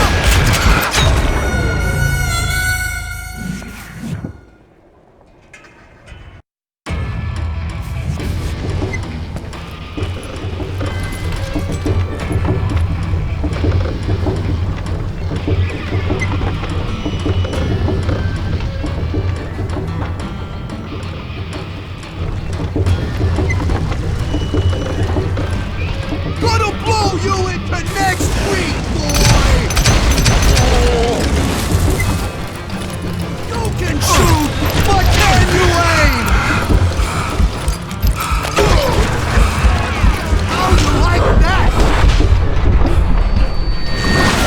They're gonna bury it in a million pieces!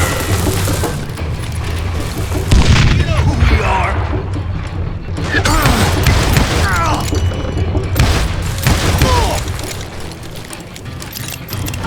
Well, that's all you did it! I can shoot too!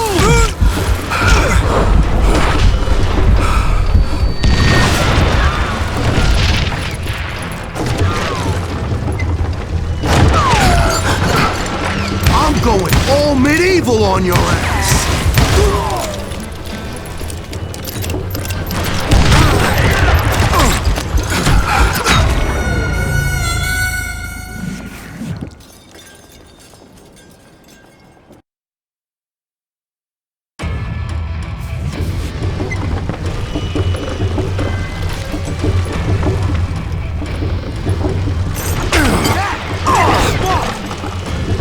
No blood money for you today!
shoot too!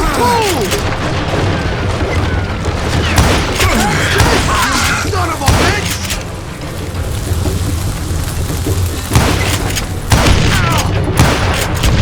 No blood money for you today!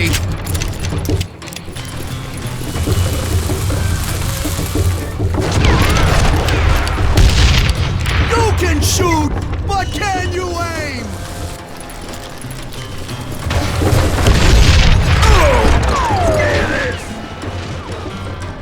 Gonna blow you into next week!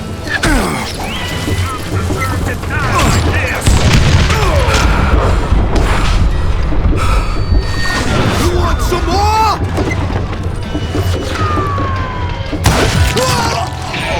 So that's how Henry Plummer died. Him and his crew were worth their weight in gold. And now, I was officially a bounty hunter.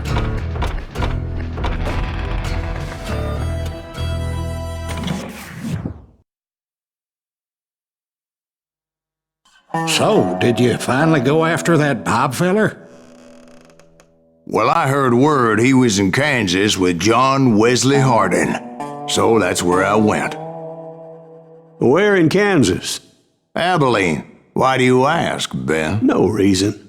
Was Hardin as fast as Ringo? Ringo was fast, but John Wesley was as fast as the devil himself.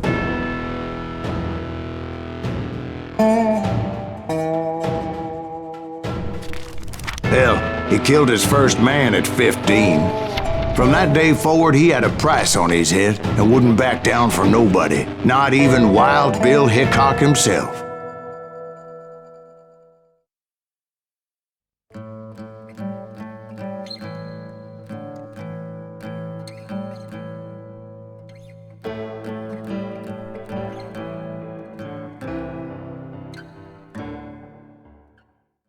I dodged death many a time, and that night in Abilene was no different. Damn, blast! I was there with the intention of finding that bastard Bob and collecting the bounty on John Wesley.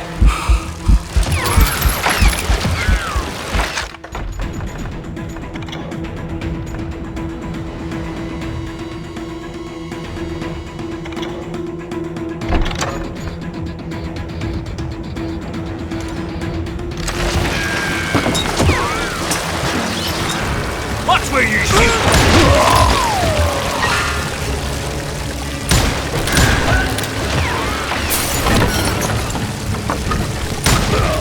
Then would somebody kill him?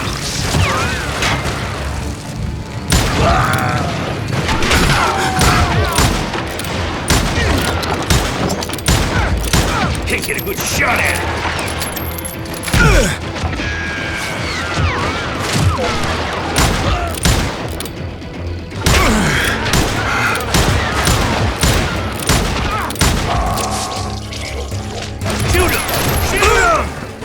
I thought the Texas Rangers got Hardin.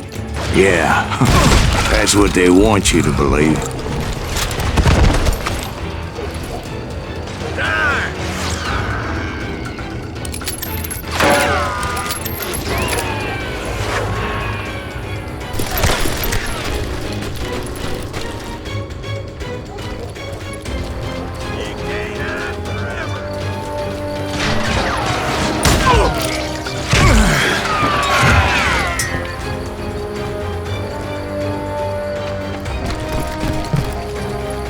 It was cold in a witch's tit and a brass bra that night as I fought my way past his loyal compadres.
to the very same saloon we're sitting in today.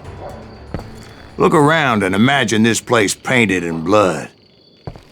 Hardin was waiting for me, and...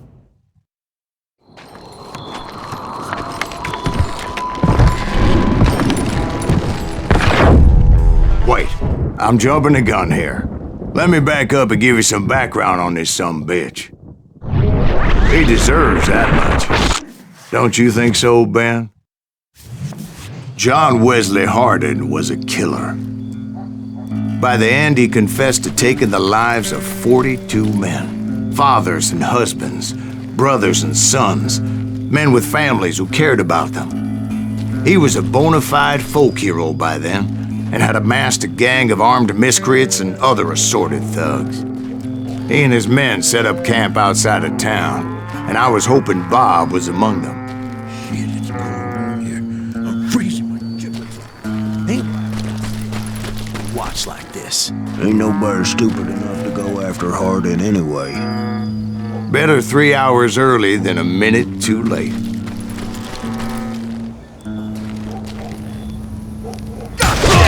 Shoot that son of a bitch! They didn't ask why I was there. They knew. As most of them were wanted as well. I figured Hardin was here somewhere, but to get to him, I'd have to get past his gun hands. And that was easier said than done, as most of them were as foolish and full of bravado as I was. I had to spill a lot of blood to find out Hardin wasn't in that camp. He was carousing in town with his closest friends. Hardin's boys apparently didn't want me to reach the Bull's Head. Some were hightailing it into town to inform their jefe of my unwelcome presence.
Bob was among them.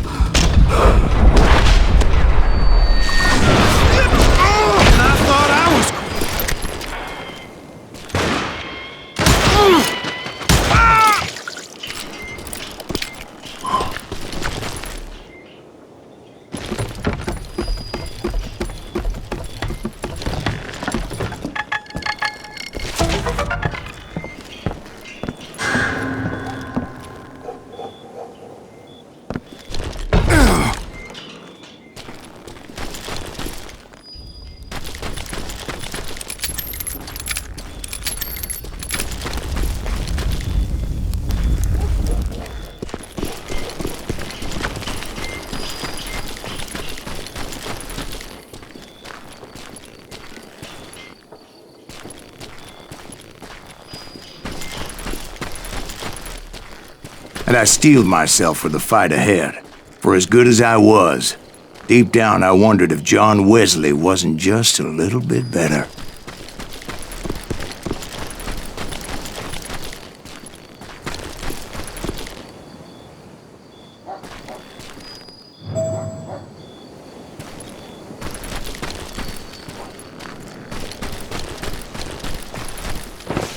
Before I could test my mettle against Hardin, however, I would first need to dispatch his cadre of hired killers. Most of these degenerates were beyond redemption, but John Wesley might have been a different story. God damn him!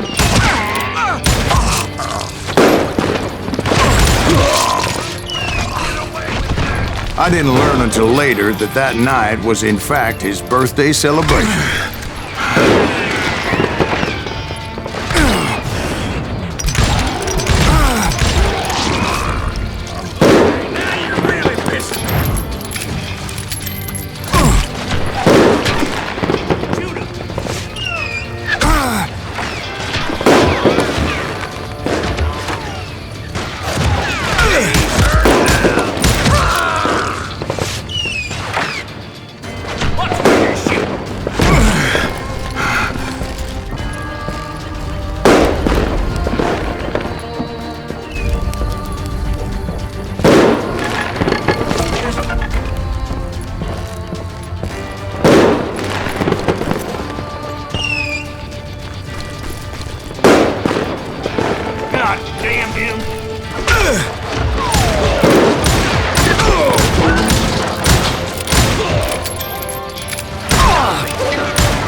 Shoot him!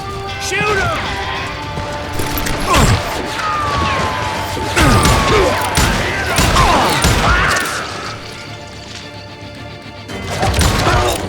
Kill that stupid son of a bitch! Okay, now you're really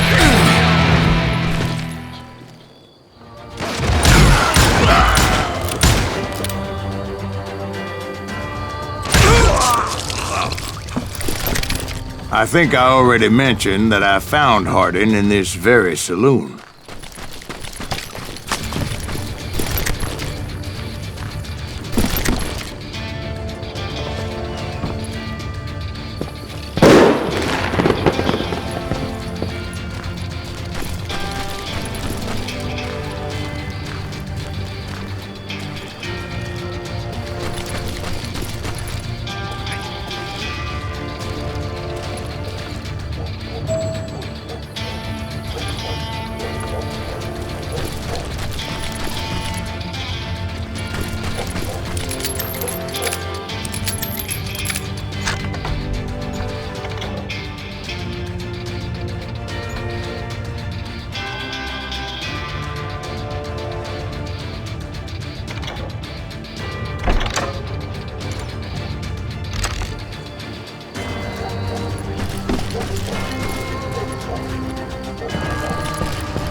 Suffice it to say, nobody there was happy to see me.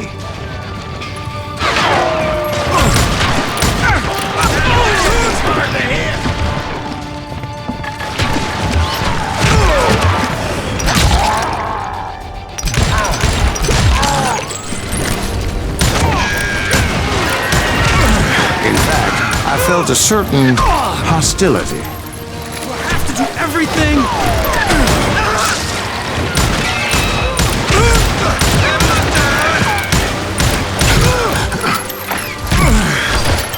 You bastard!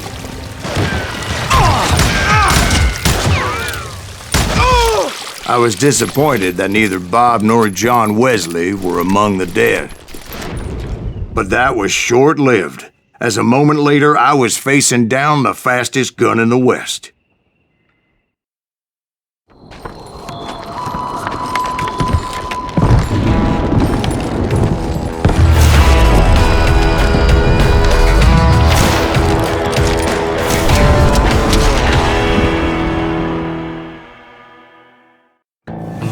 I felt a bolt of adrenaline, or maybe that was fear. He was well known for his tricks, and I knew I'd need my own if I was ever to defeat him.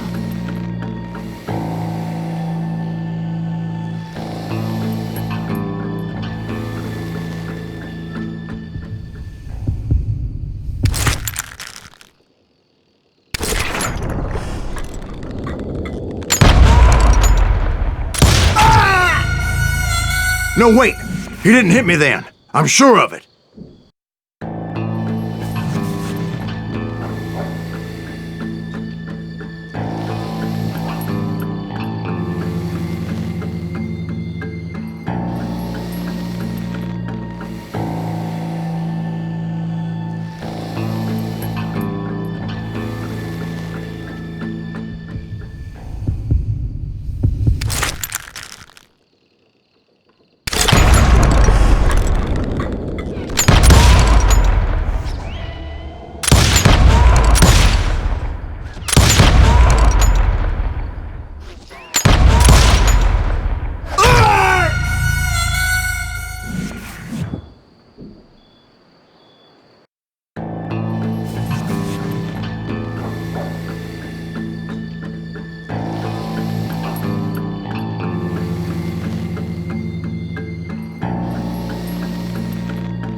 Faster than greased lightning. But being inebriated as he was, he didn't count his shots. And now, he was at my mercy. So he didn't die? No, I sent him to prison. Years later, after he was free, some restless avenger took his life. Shot him in the back at a saloon just like this one. Anybody up for another beer? Ben?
Thank you, darling. Yeah, some say revenge is a dish best served cold. So whatever happened to that Bob guy you were after? Personally, I'd like to hear some of your other adventures. Like, I don't know, did you ever go toe-to-toe with a red man?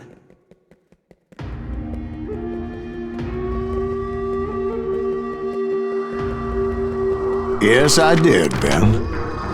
I remember once I was after this renegade Apache, Grey Wolf. Strangely enough, revenge was also his primary motivation.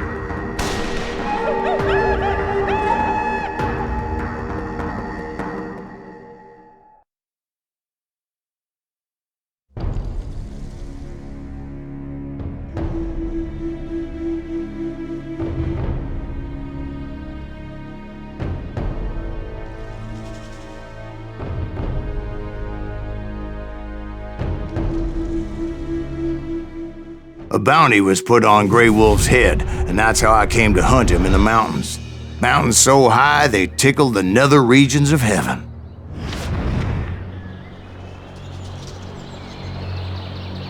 Grey Wolf was a Chiricahua Apache medicine man who had led a war party in revenge for a massacre against his people.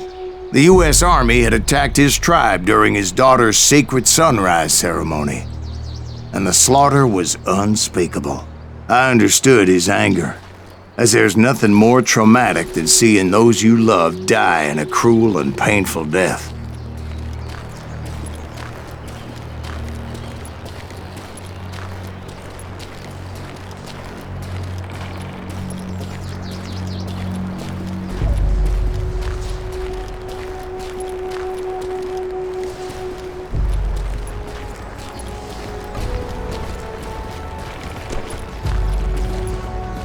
Right from the beginning, I couldn't shake the feeling that Grey Wolf was watching my every move.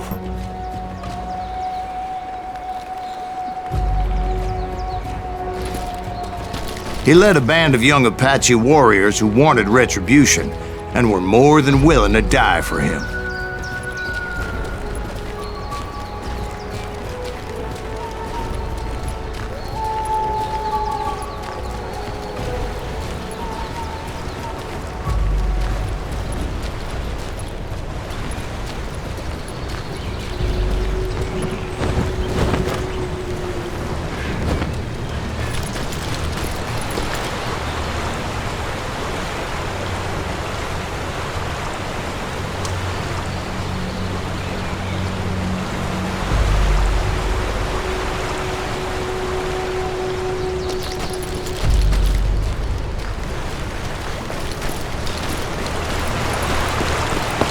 They saw me before I saw them.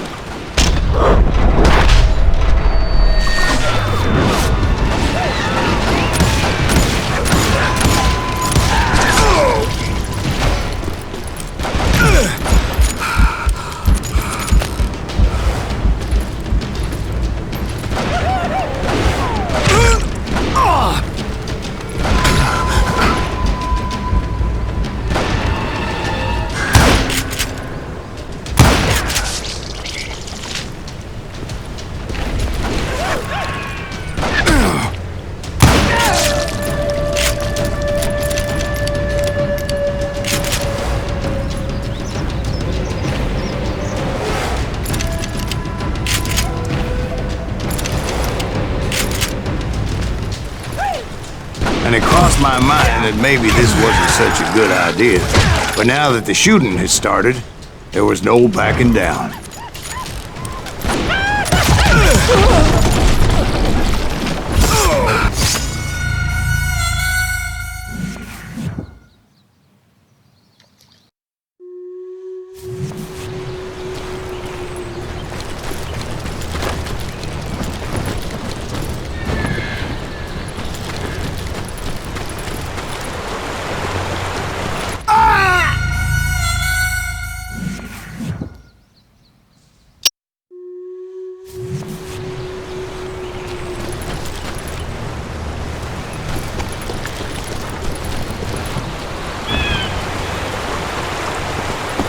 They saw me before I saw them.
was rugged country, the winter home of the Chiricahuas, and that's why they had retreated there.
I admit to having some regrets about going after them the way I did. But then again, I've got a lot of those.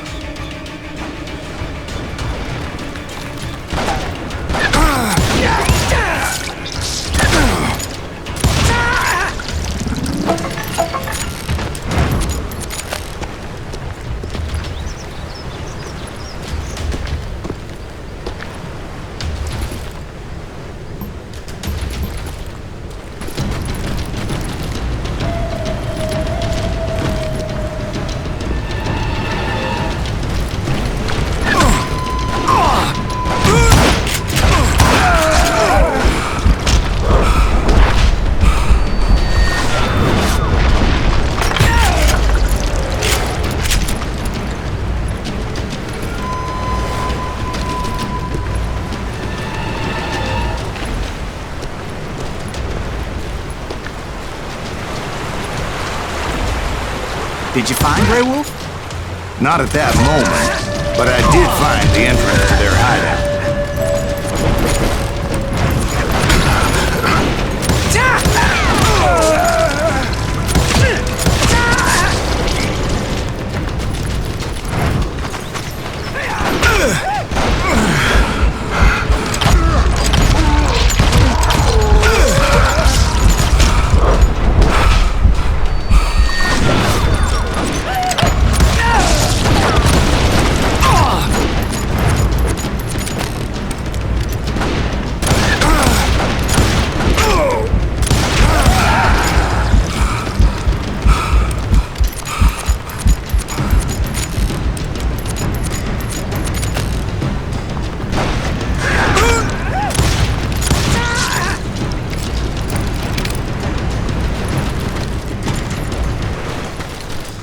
A deep crevice that led to a deeper cave. Don't tell me you went in there. Yeah, but it's not out of bravery so much as pure, angry cussedness.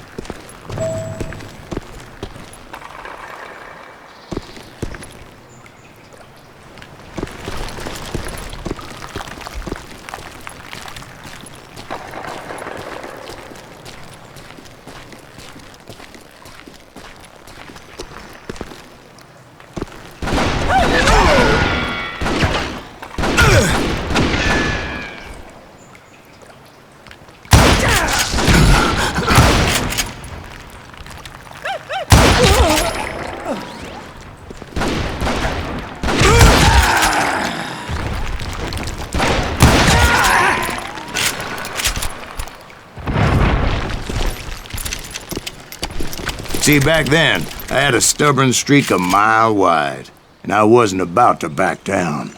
So it was like pitch black in there? Actually, it was pretty well lit, as they had torches on the walls.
How big was his cave?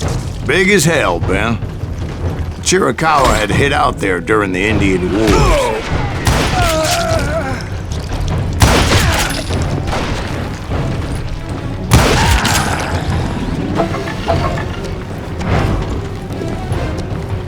They thought it was haunted with the ghosts of those murdered by the horse soldiers. The cave was haunted with dead Indian ghosts?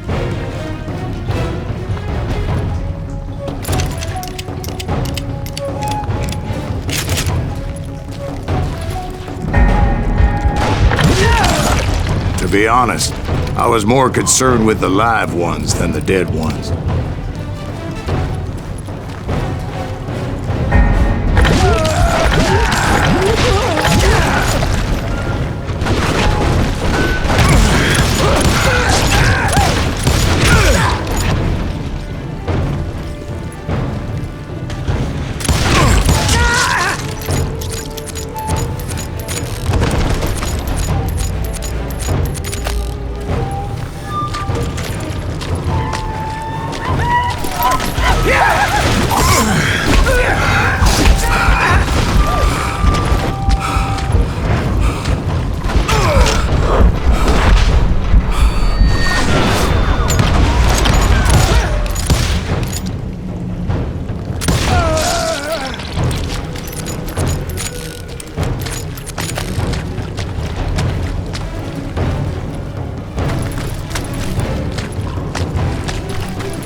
How come you know so much about engines? A few years back, I was married to 2 Mescalero women. At the same time? Yeah, they were sisters. Polygyny is traditional among the Mescalero. So what happened? Oh, I had to get out of there. Those girls never shut up. Both of them nagging at me all the time. Drove me half crazy. Haven't seen them since. No, I mean, what happened with Grey Wolf? Oh, well, I pursued him into the Cave of Death.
I came upon this flooded grotto, and that's when I saw him.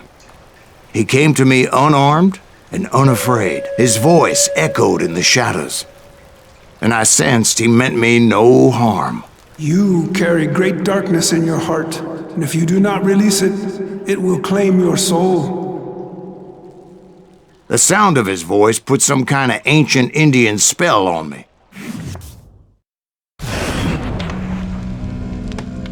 As his story unfolded in my mind. You will come to this place again and kill many more men, and the darkness will grow until it consumes everything that you are. The soul would have no rainbow. I have no tears. He said I was a great warrior, a coyote man, unequaled by any other pale-faced warrior, or something like that. The snakes will bite shadows of your past until a venom poisons your heart, and an echo of the song of the dead summons the spirits deep from within the mountains. I I didn't quite get what he was saying, but there was definitely snakes. And indeed, his warriors surrounded me and attacked me like hungry wolverines. They couldn't stop me, though, and Grey Wolf wasn't in the mood for idle talk.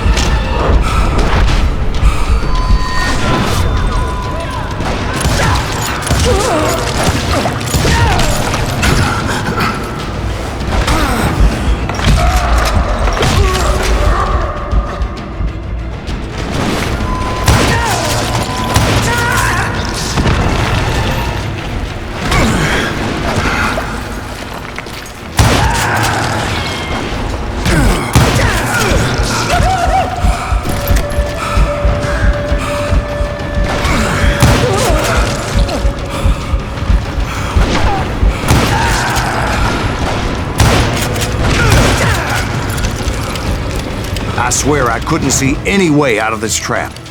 But suddenly, one just appeared. Kinda like a miracle.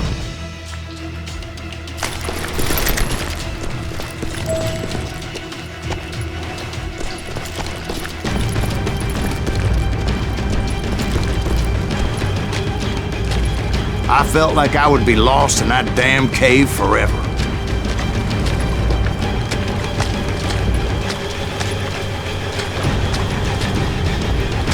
Finally, I found myself back outside, perched on the edge of a precipice, overlooking a thundering whitewater river.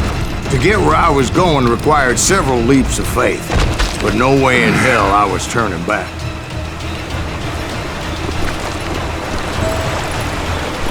I chased after him, determined to make him explain the meaning of all that mumbo-jumbo. Mumbo-jumbo's right. Are you making this all up as you go?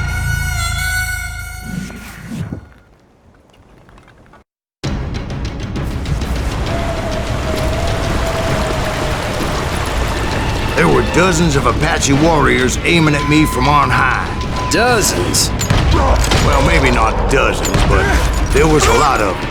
At least 3 or 4. Well, more than that, little lady.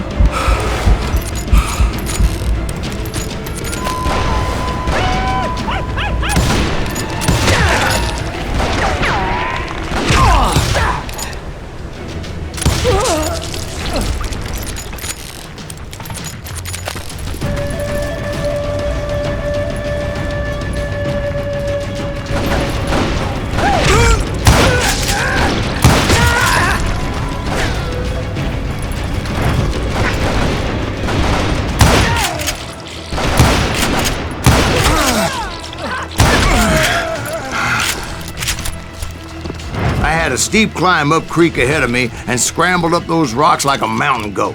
I was determined to locate Grey Wolf and find out exactly what the hell he was trying to tell me.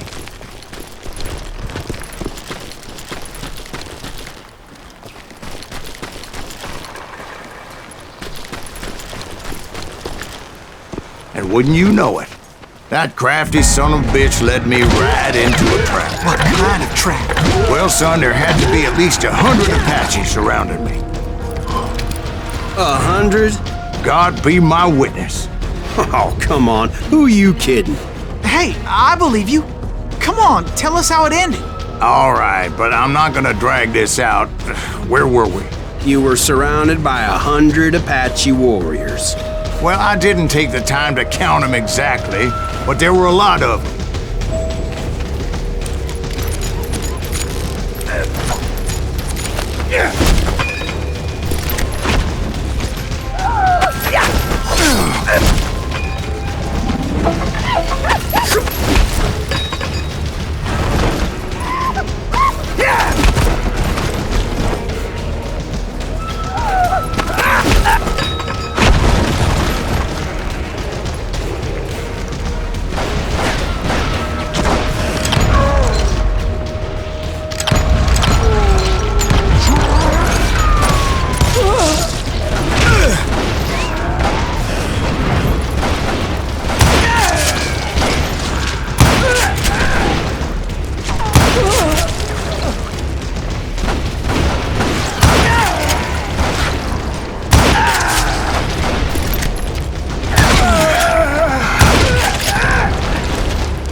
And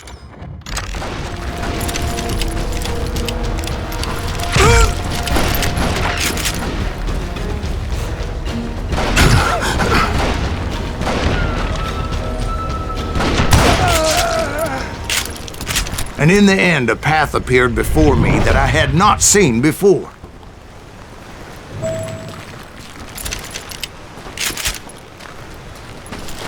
I followed it as I desperately needed to find out what Grey Wolf was trying to tell me.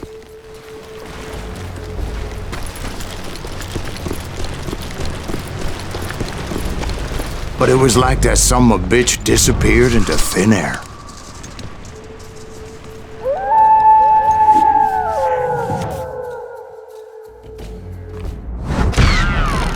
Never did find him. And never did collect my goddamn bounty.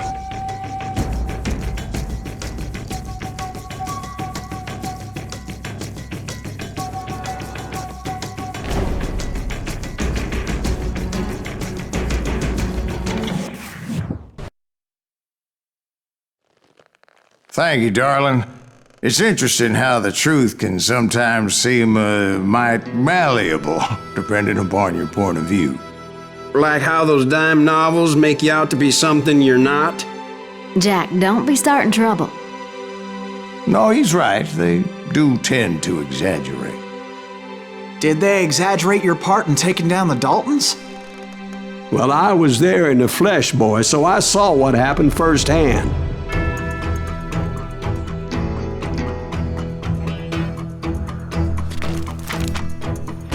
Those Daltons were lawmen once, before they all went bad, robbing banks and trains clear across the territory. Until Coffeeville, of course. I was one of the citizens who took up arms that day. Fighting on the side of the right? I did my best, sir. We all did.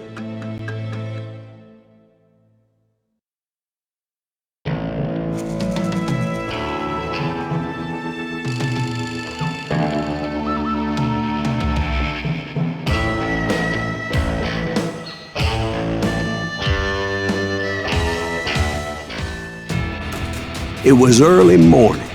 One of my friends was a local gunsmith, and he handed out firearms to anybody who'd take one. You see, the Daltons got it in their heads to rob 2 banks at the same time. 2 banks on the same damn street.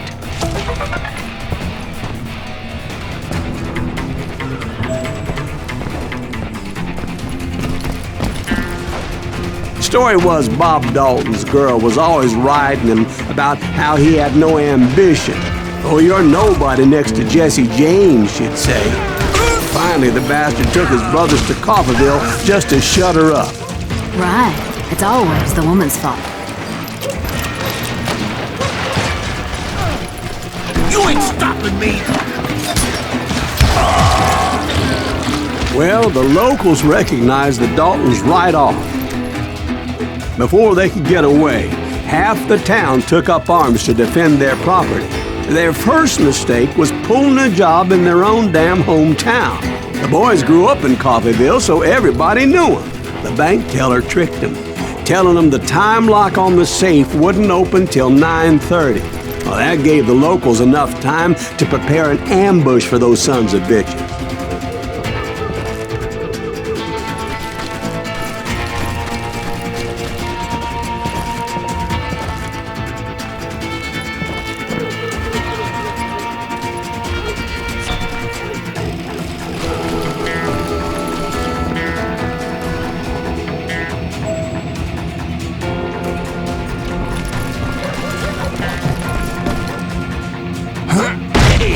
Got us a hero. Let's go!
brothers paid dearly for their stupidity. But everybody knows they had it coming. There's more to it than that. I read all about that day, so I know for a fact that it went down very differently. First of all, it was high noon. A posse of U.S. deputy marshals were on the rooftop across the street. Get ready, boys. They're gonna make a move. The lawmen had been tracking the Daltons for months, and now they finally had them dead to rights. Among them was a bounty hunter feared by many a lawbreaker. This man had no intention of letting the Daltons slip away. He met an adversary that day who had no fear and offered them no quarter. The marshals tried to get the Daltons to surrender. They'll give up eventually. You gotta wait. This bounty hunter knew that the brothers were far too proud to ever lay down their guns. He went in there alone to confront those criminals. One of the marshals shouted, "Where are you going? Are you crazy?" Hey, where do you think you're going, dumbass? That rifle's mine. But he paid him no mind.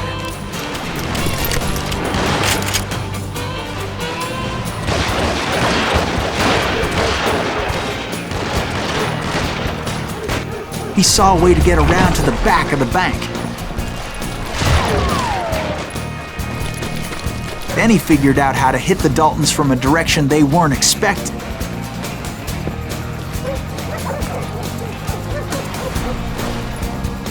From above. Fortunately, a water tower was right there.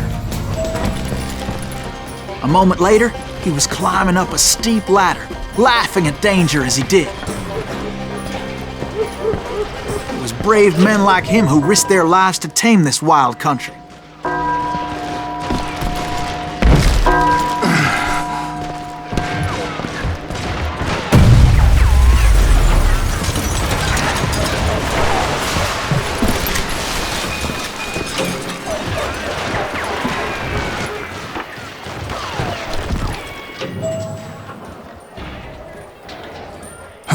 We've got company.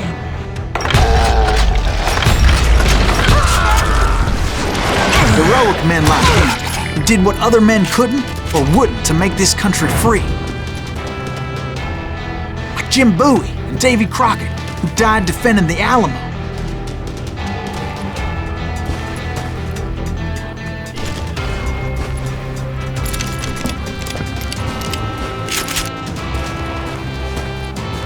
Is that Silas Greaves? Son of a bitch! Brother!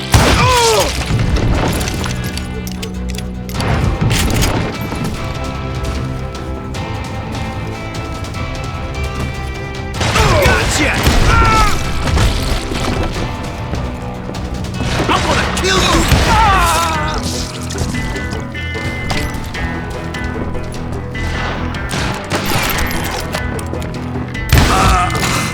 Sorry son of a bitch!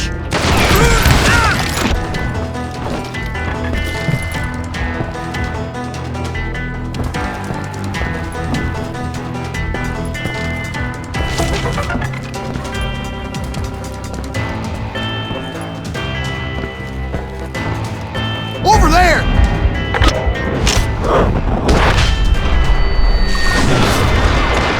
What the?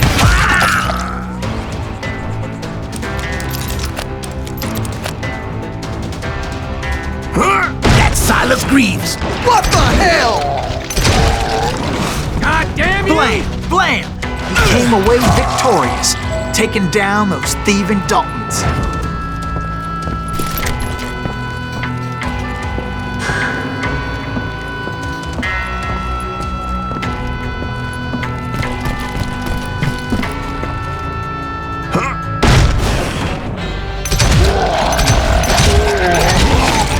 His name was Silas Greaves, and when the dust finally settled, he was the last man standing.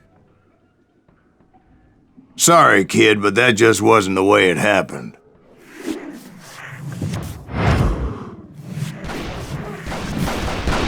It was early evening, not high noon.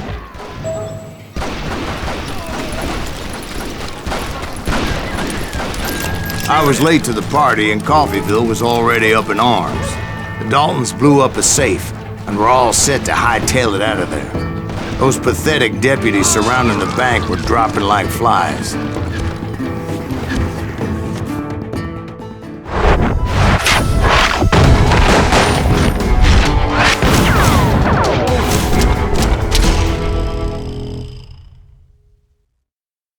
I had been tracking those jokers for months, waiting for them to do something reckless. And finally, they did. Those stupid bastards decided to rob 2 banks at the same time in the same town where everybody knew them.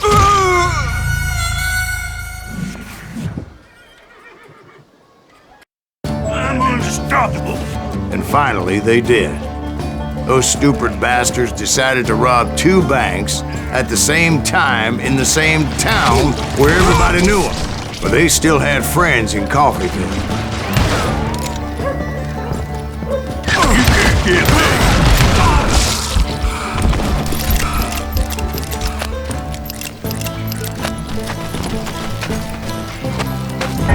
We got it for you. What's wrong in them? Those friends came after me like a pack of wild dogs, tooth and nail.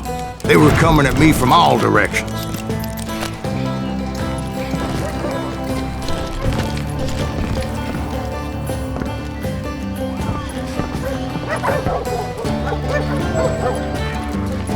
I caught sight of the Daltons running with the money and didn't want to lose them.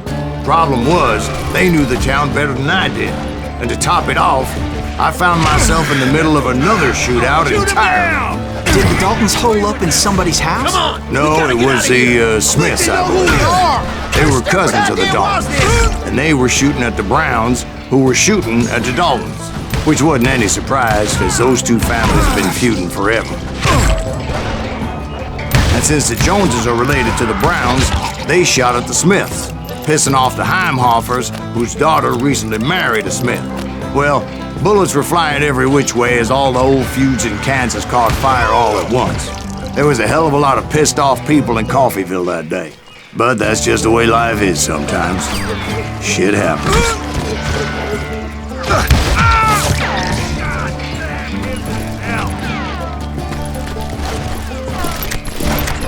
This plan cannot fail!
The Dalton boys knew I would never give up.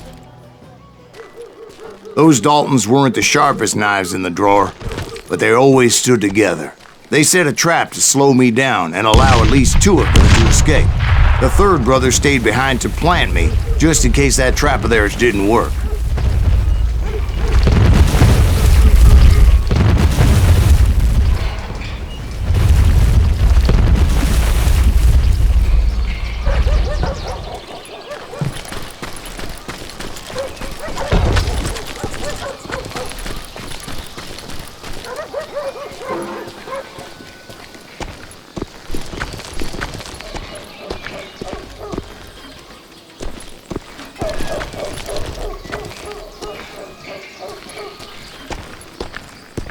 It was Emmett, the youngest, and he decided to stand his ground and face me down.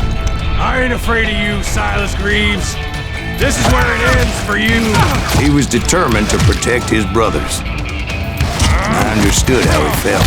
Taking me on all by his lonesome wasn't exactly a recipe for a long life.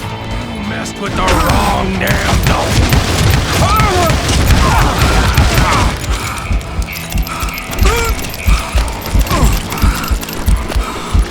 Law dog.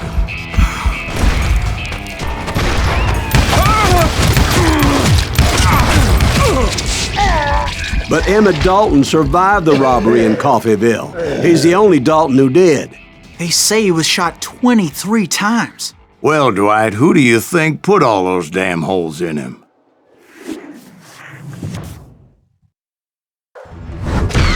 But I have to admit, that boy had grit.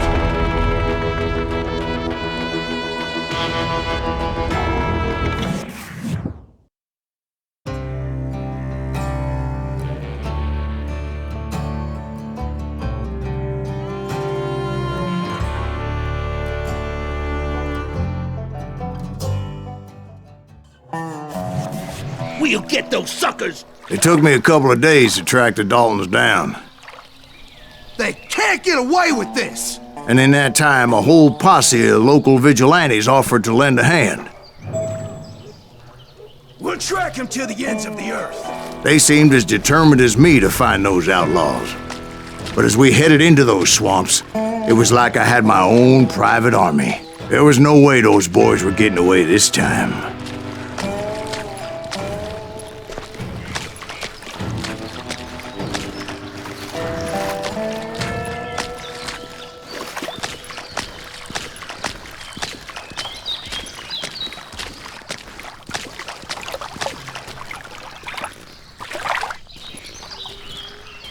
It was early fall, right? Beautiful time of year. At least you had the weather on your side. Not by my recollection. It was damp and foggy as hell.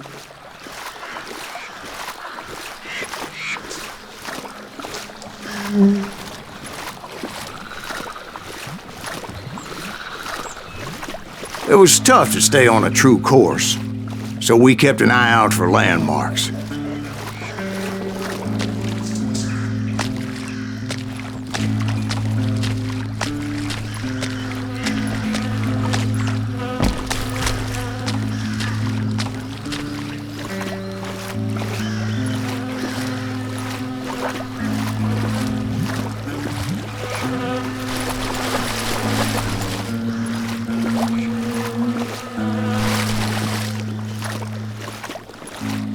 It was autumn.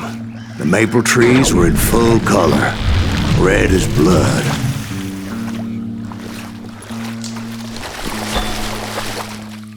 The rains that year were torrential, so the whole area was flooded. The vigilantes had spread out wide, and pretty soon I couldn't see anybody.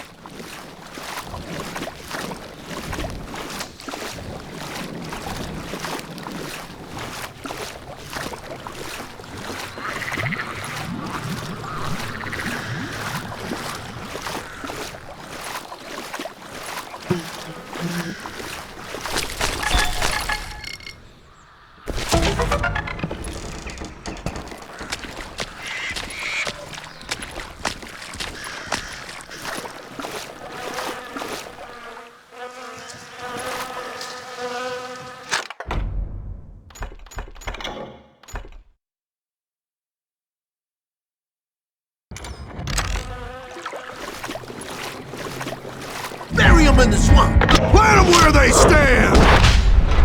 Except for some bitches ahead of me wanting to do me harm. So I had to...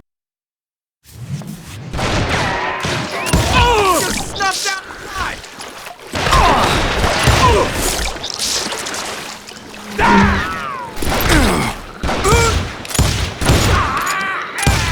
Get out here! That's it!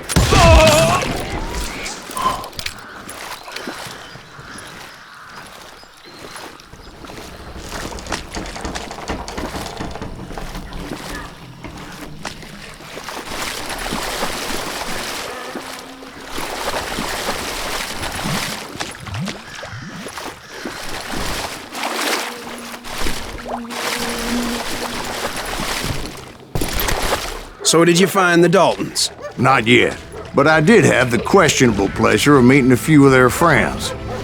Catch him in the crossfire.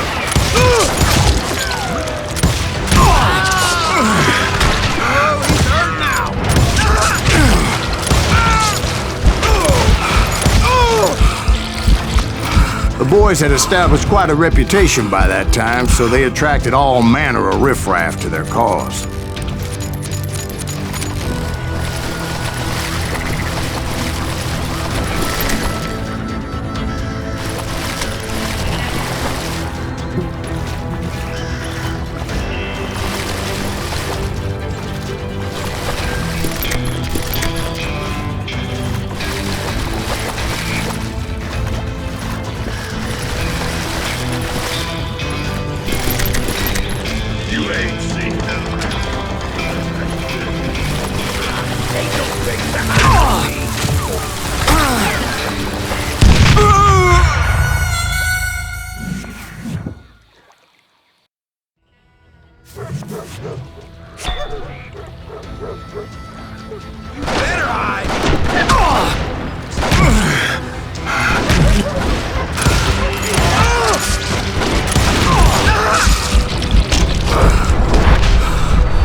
Kill that cocksucker!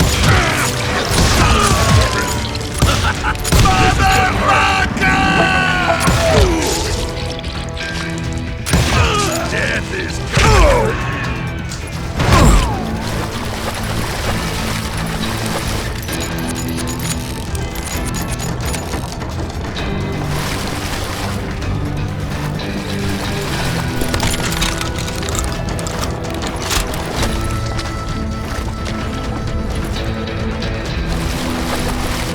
I'm gonna cut you in two.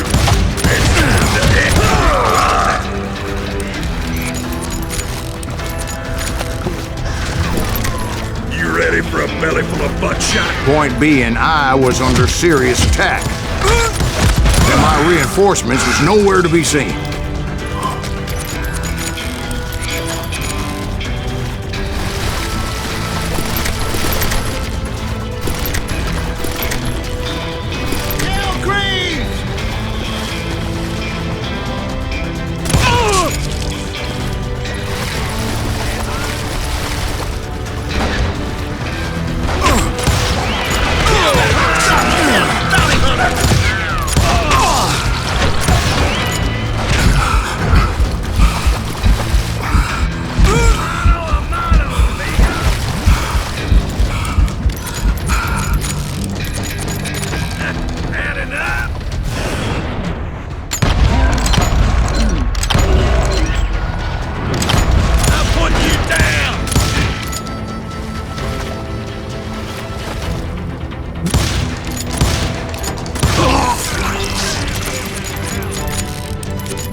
But luckily, a barn materialized as if right before my eyes. I scrambled up top to get a better view.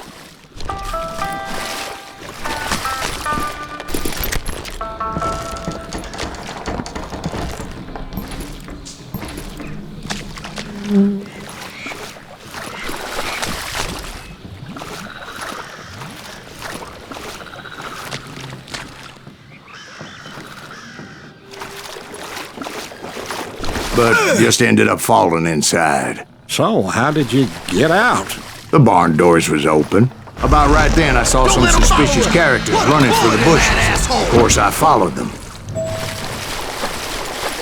But that goddamn swamp was like a goddamn maze, and pretty soon I had no goddamn idea where I was. Steve? So I just started walking, and pretty soon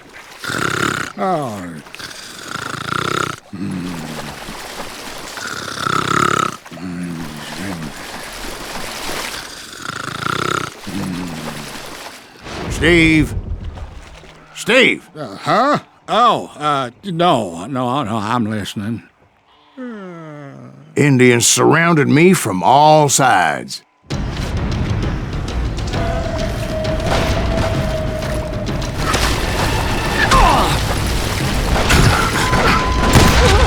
Indians? There were Indians? No. I just wanted to make sure Steve was paying attention.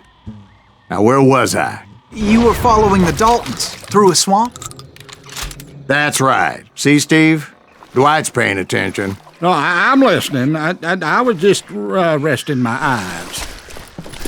So, where was I? The Daltons. Right. See, there's a reason so many outlaw gangs are made up of brothers. Being a brother is a very sacred thing. It's a bond like no other.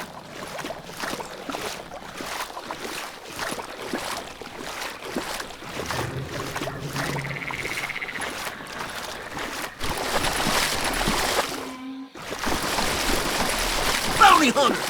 Stop that, son bitch! So did you ever find the damn Daltons? Not yet, but I did find a few of their cousins. Kansans breed like rabbits. More Smiths or Heimhoffers or who knows what. Bounty hunters! Stop that, son bitch! Take that asshole out!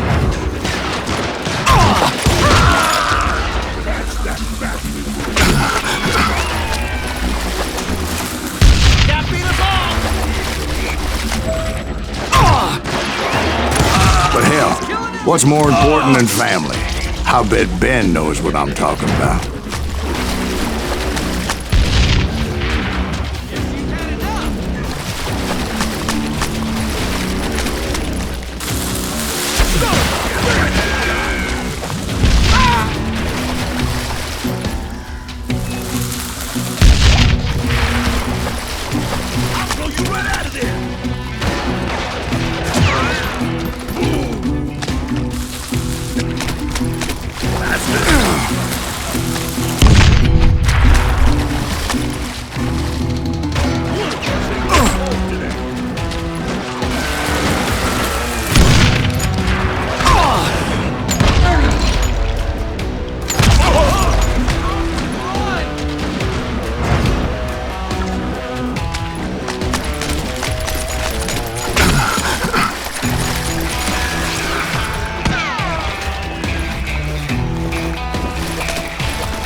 Son of a bitch!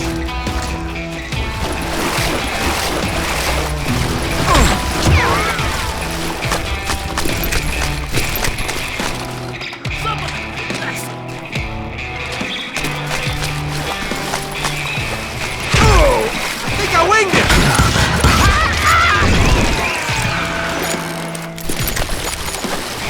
Had enough? Put some holes in him! God damn.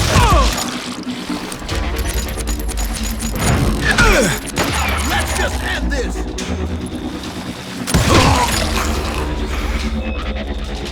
Pull it out and take it! This is too good! Shoot! There he is!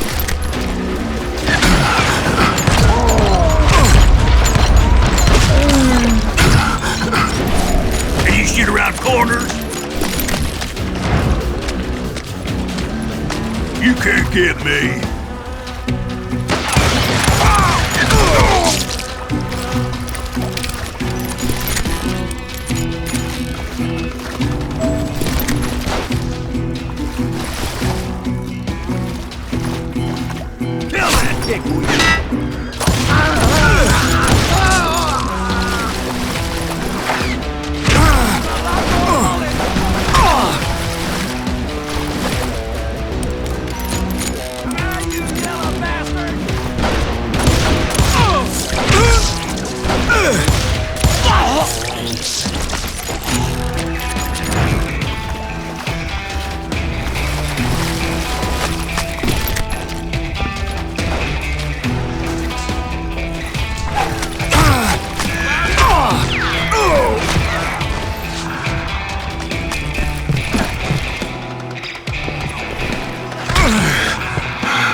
knew those Dalton boys were out there somewhere, standing together against anyone who would threaten them.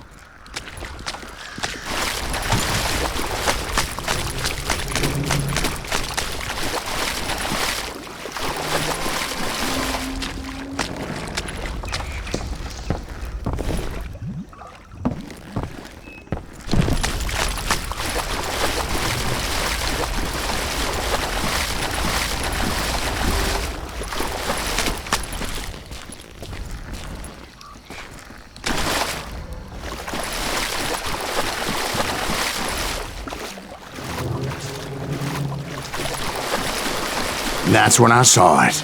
A goddamn steamboat. A steamboat? In a swamp? Yeah, Steve, but this wasn't much more than a wreck, really. But how'd a damn steamboat end up in the swamps? Guess it floated off during the flood of '89. Now, was it a stern wheeler or a side wheeler? What?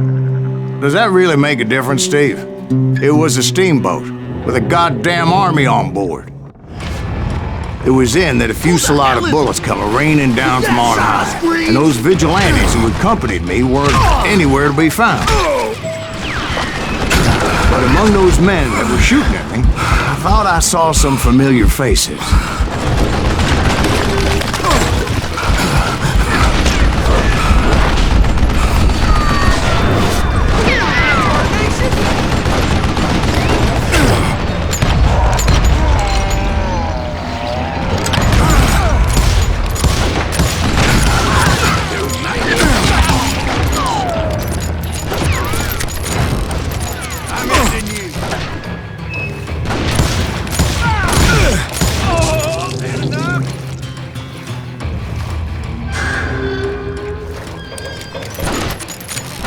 Just kill him, for Christ's sake! Put that asshole down! I'm done with you!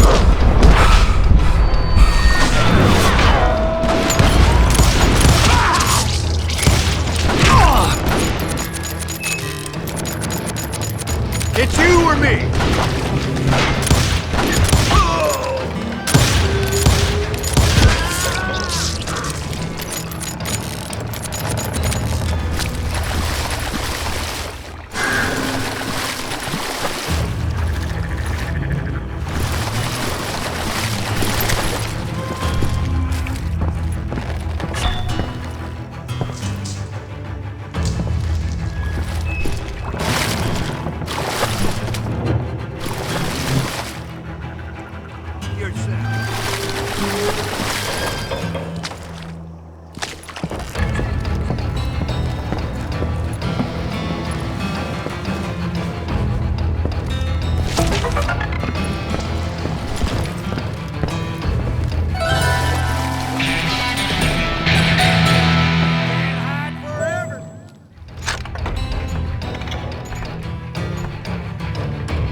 Somewhere up there, the Daltons were waiting on me.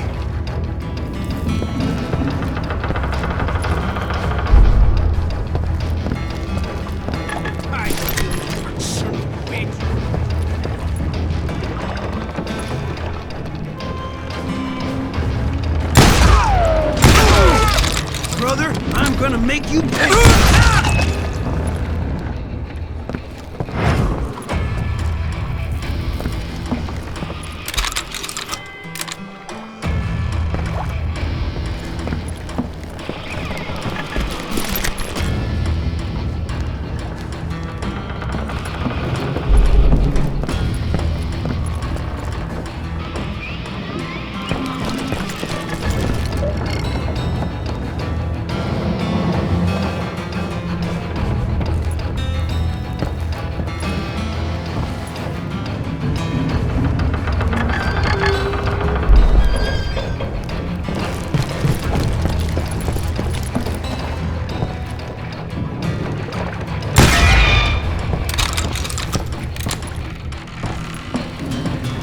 Sounds like you don't give up too easy.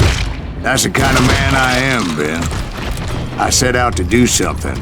I do it. Surrender just ain't in my nature. Plus, I'm stubborn as hell.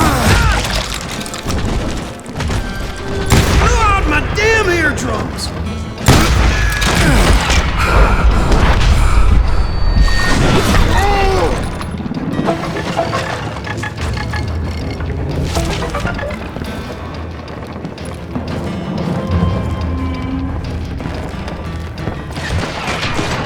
I'm just getting started.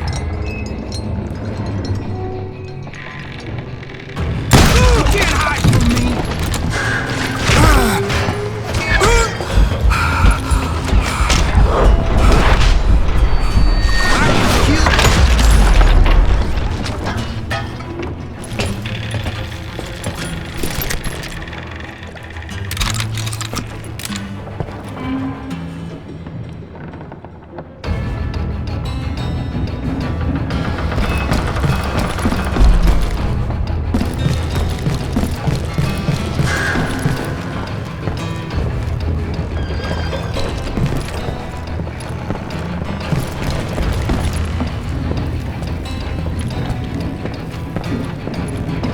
Right about then, much to my relief, the vigilantes finally arrived. Their leader motioned at a cabin in the middle of the top deck, pointing me directly at the Daltons. I finally had them, after months of dogged pursuit. But it turned out that they had me. Take him out! I'm sending you to hell!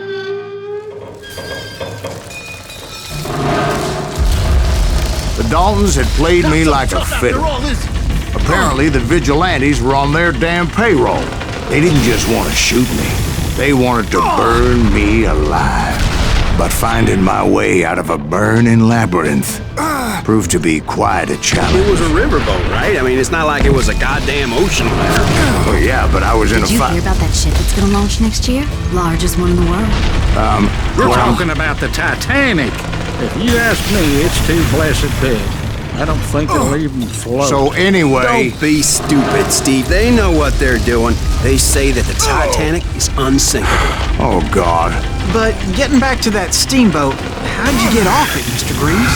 I took in a lot of smoke that day, so I admit my recollection might be a bit hazy. But somehow I managed to finally disembark.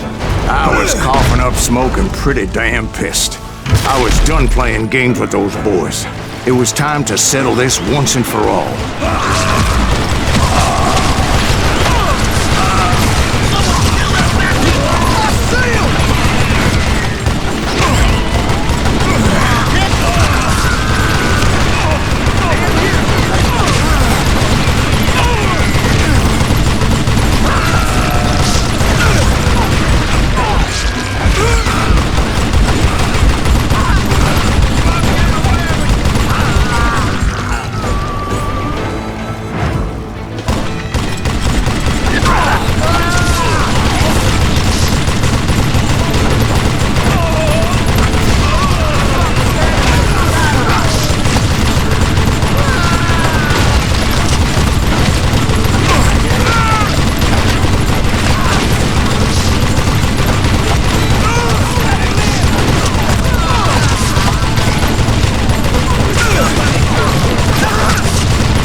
Weren't about to come at me one at a time.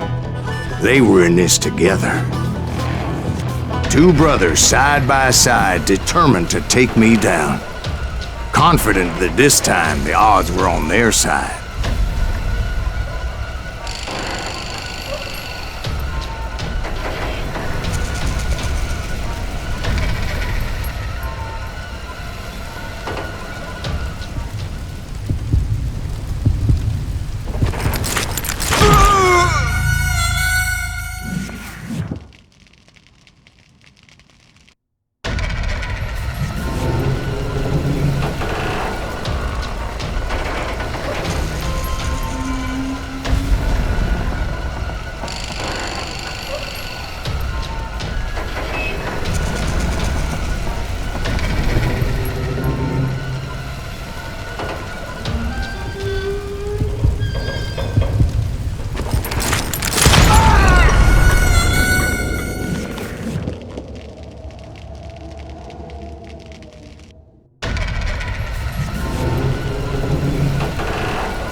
Two brothers side by side, determined to take me down. Confident that this time the odds were on their side.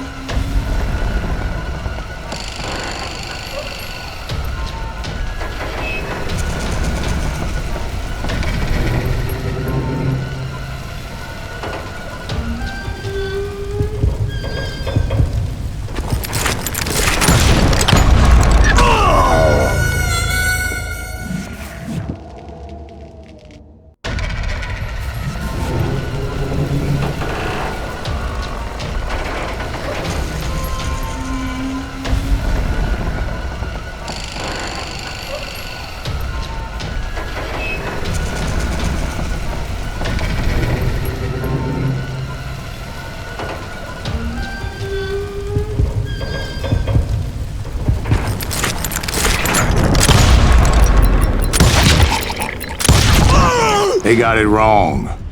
A sad end for those two. If they'd only known that Emmett was still alive despite his wounds. Paroled 14 years later, he moved to California and sold real estate and lived off the legend of that fateful day. And the tragic death of his two brothers.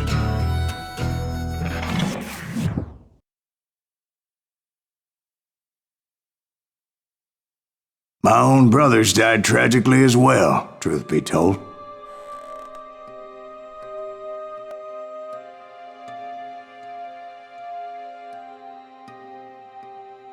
It was 1868, and me and my older brothers were pulling a tidy profit running cattle into Juarez, Mexico.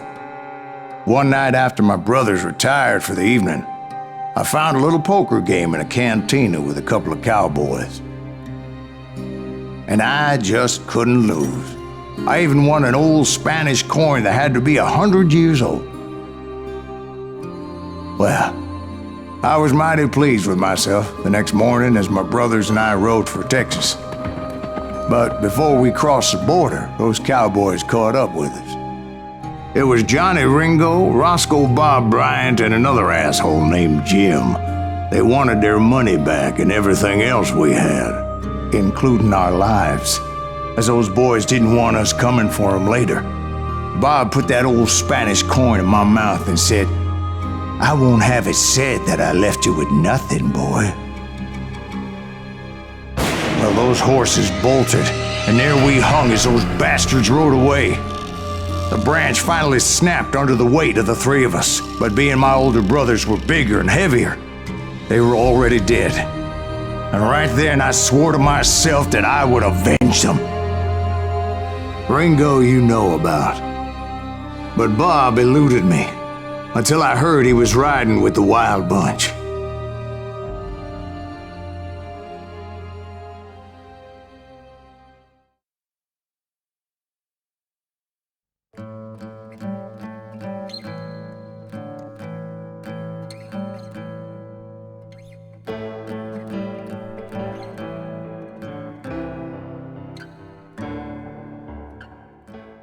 I'd been on their trail for months, ever since they left their hideout in the Bighorn Mountains. Led by Butch Cassidy, they were a loose association of outlaws who robbed banks and trains from Colorado to Montana. Among them was the Sundance Kid, and that murderous hombre I was tracking, Roscoe Bob Bryant. Were you a part of that giant Pinkerton posse after the Wild Bunch? No, boy. A circus like that would have slowed me down. Besides, I wanted Bryant all to myself. I'd heard about a large shipment of gold being transported to Wilcox, Wyoming on the Overland Flyer. I figured the Wild Bunch would likely hit such a treasure, and by God, I figured right.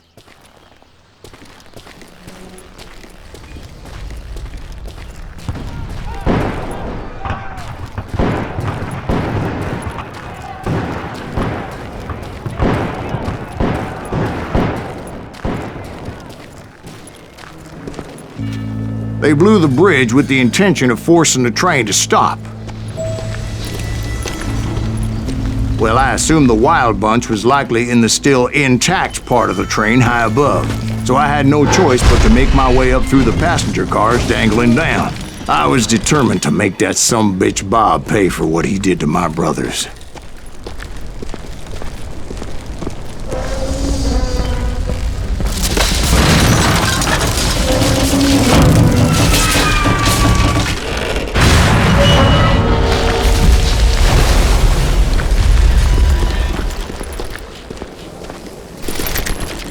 I found the device they used to blow the tracks, so I knew I was headed in the right direction.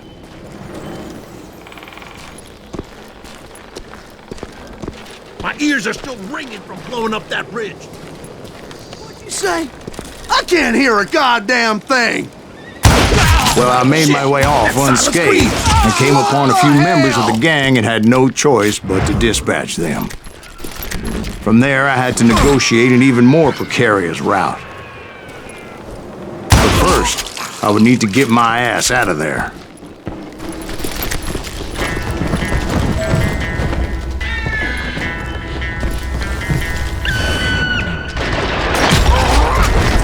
I jumped from the frying pan into the fire as the train was clearly fixing to fall. You're dead! You hear me? I had found the gang, but in order to find old Bob, I needed to fight my way forward past a whole passel of desperados. Outside, inside, any way I could, I made my way towards my prey.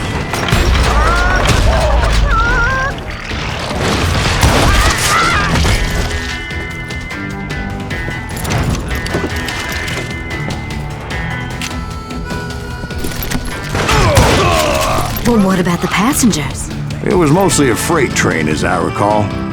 There were no passengers aboard that day. That's right. Run!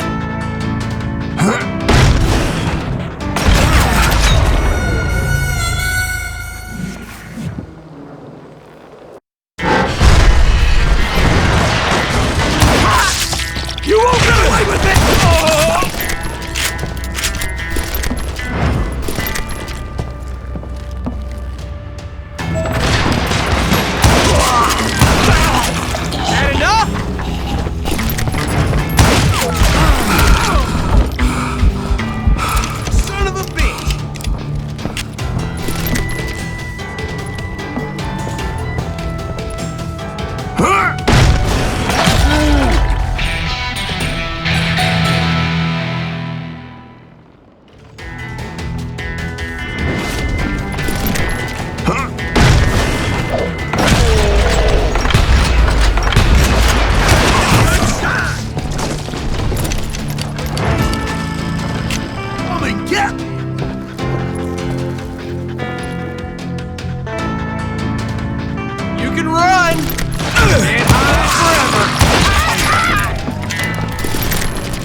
As I mentioned before, I am not fond of heights, but I was too busy dodging bullets to worry about falling to my death.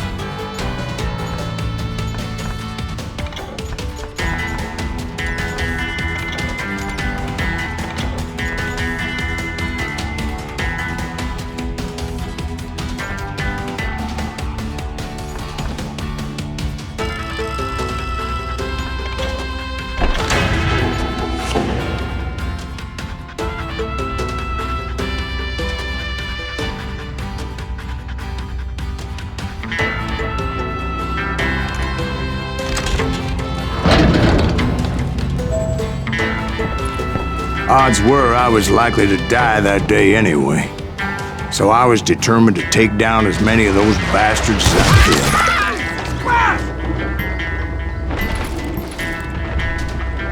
You murderous bastard!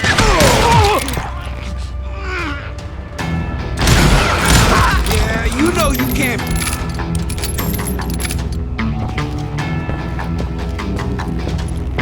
You ain't beating me, boy!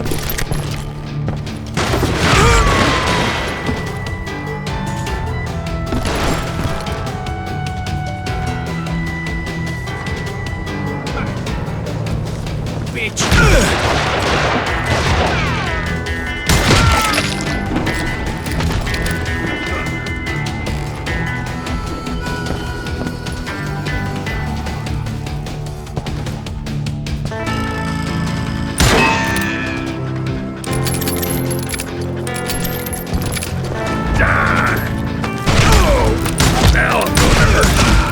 times it was like shooting ducks in a shooting gallery.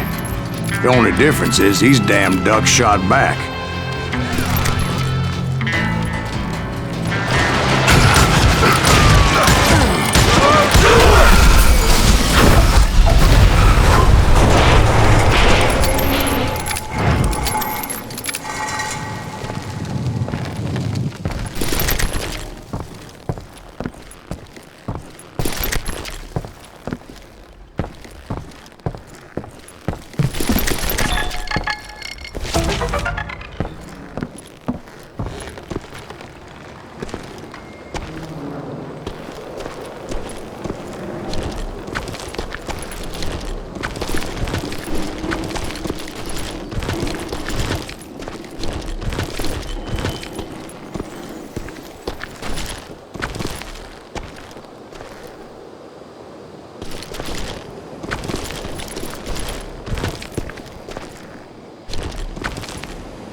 I kept hoping the law would show up and give me a hand. You mean like that giant Pinkerton posse that I read about? Did they come riding in, guns a-blazing to help?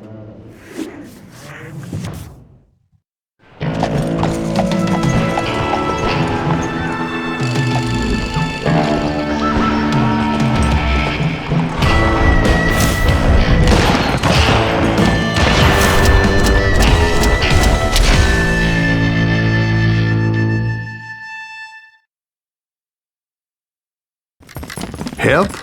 From the Pinkertons? No, son. I had to fight the wild bunch all by my lonesome, as usual.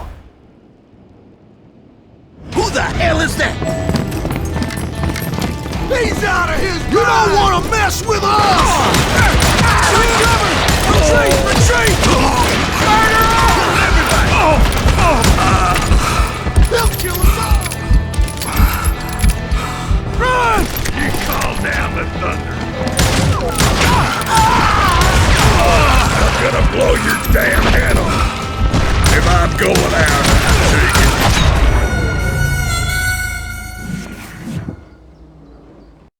Ready to meet your maker?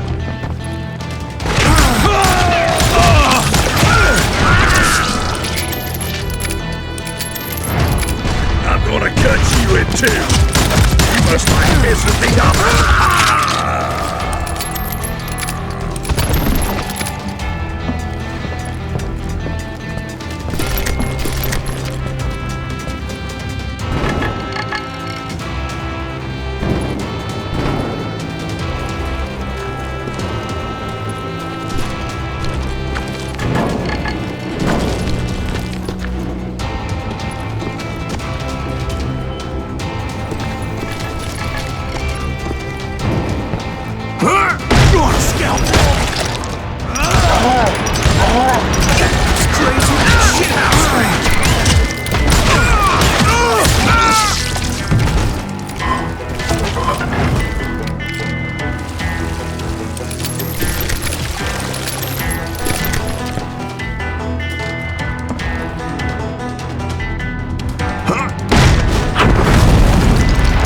My guess is those dime novels didn't portray this as it happened, did they?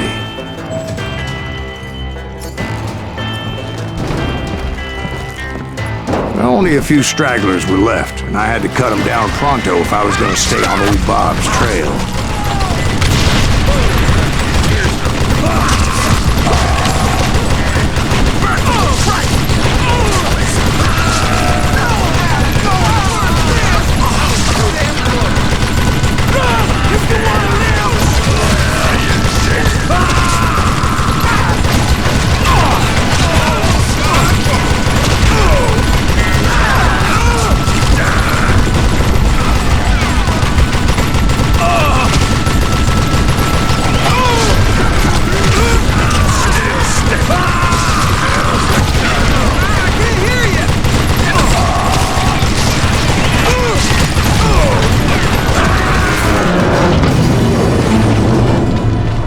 Once I silenced all those guns, I went searching for my nemesis, determined to finally have my justice. But the only survivor who welcomed me was George Flat-Nosed Curry. Who was he?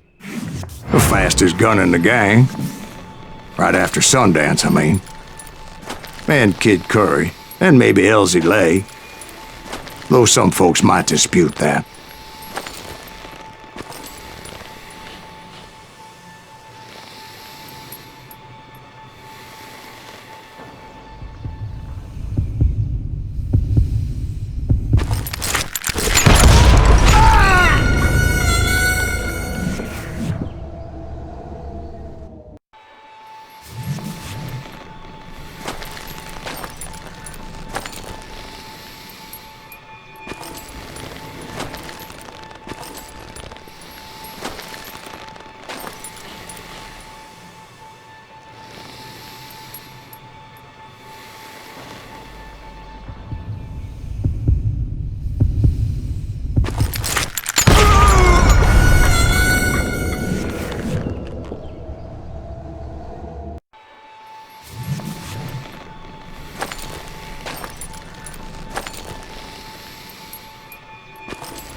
The fastest gun in the gang. Right after Sundance, I mean. And Kid Curry, and maybe Elsie Lay. Though some folks might dispute that.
The fastest gun in the gang.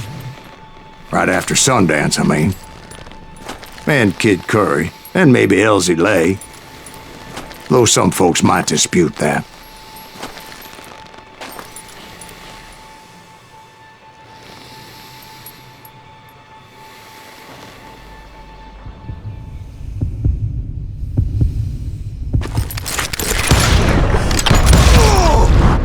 On that very same day, Butch Cassidy and the Sundance Kid decided to leave the Wild Bunch behind and decamped for South America.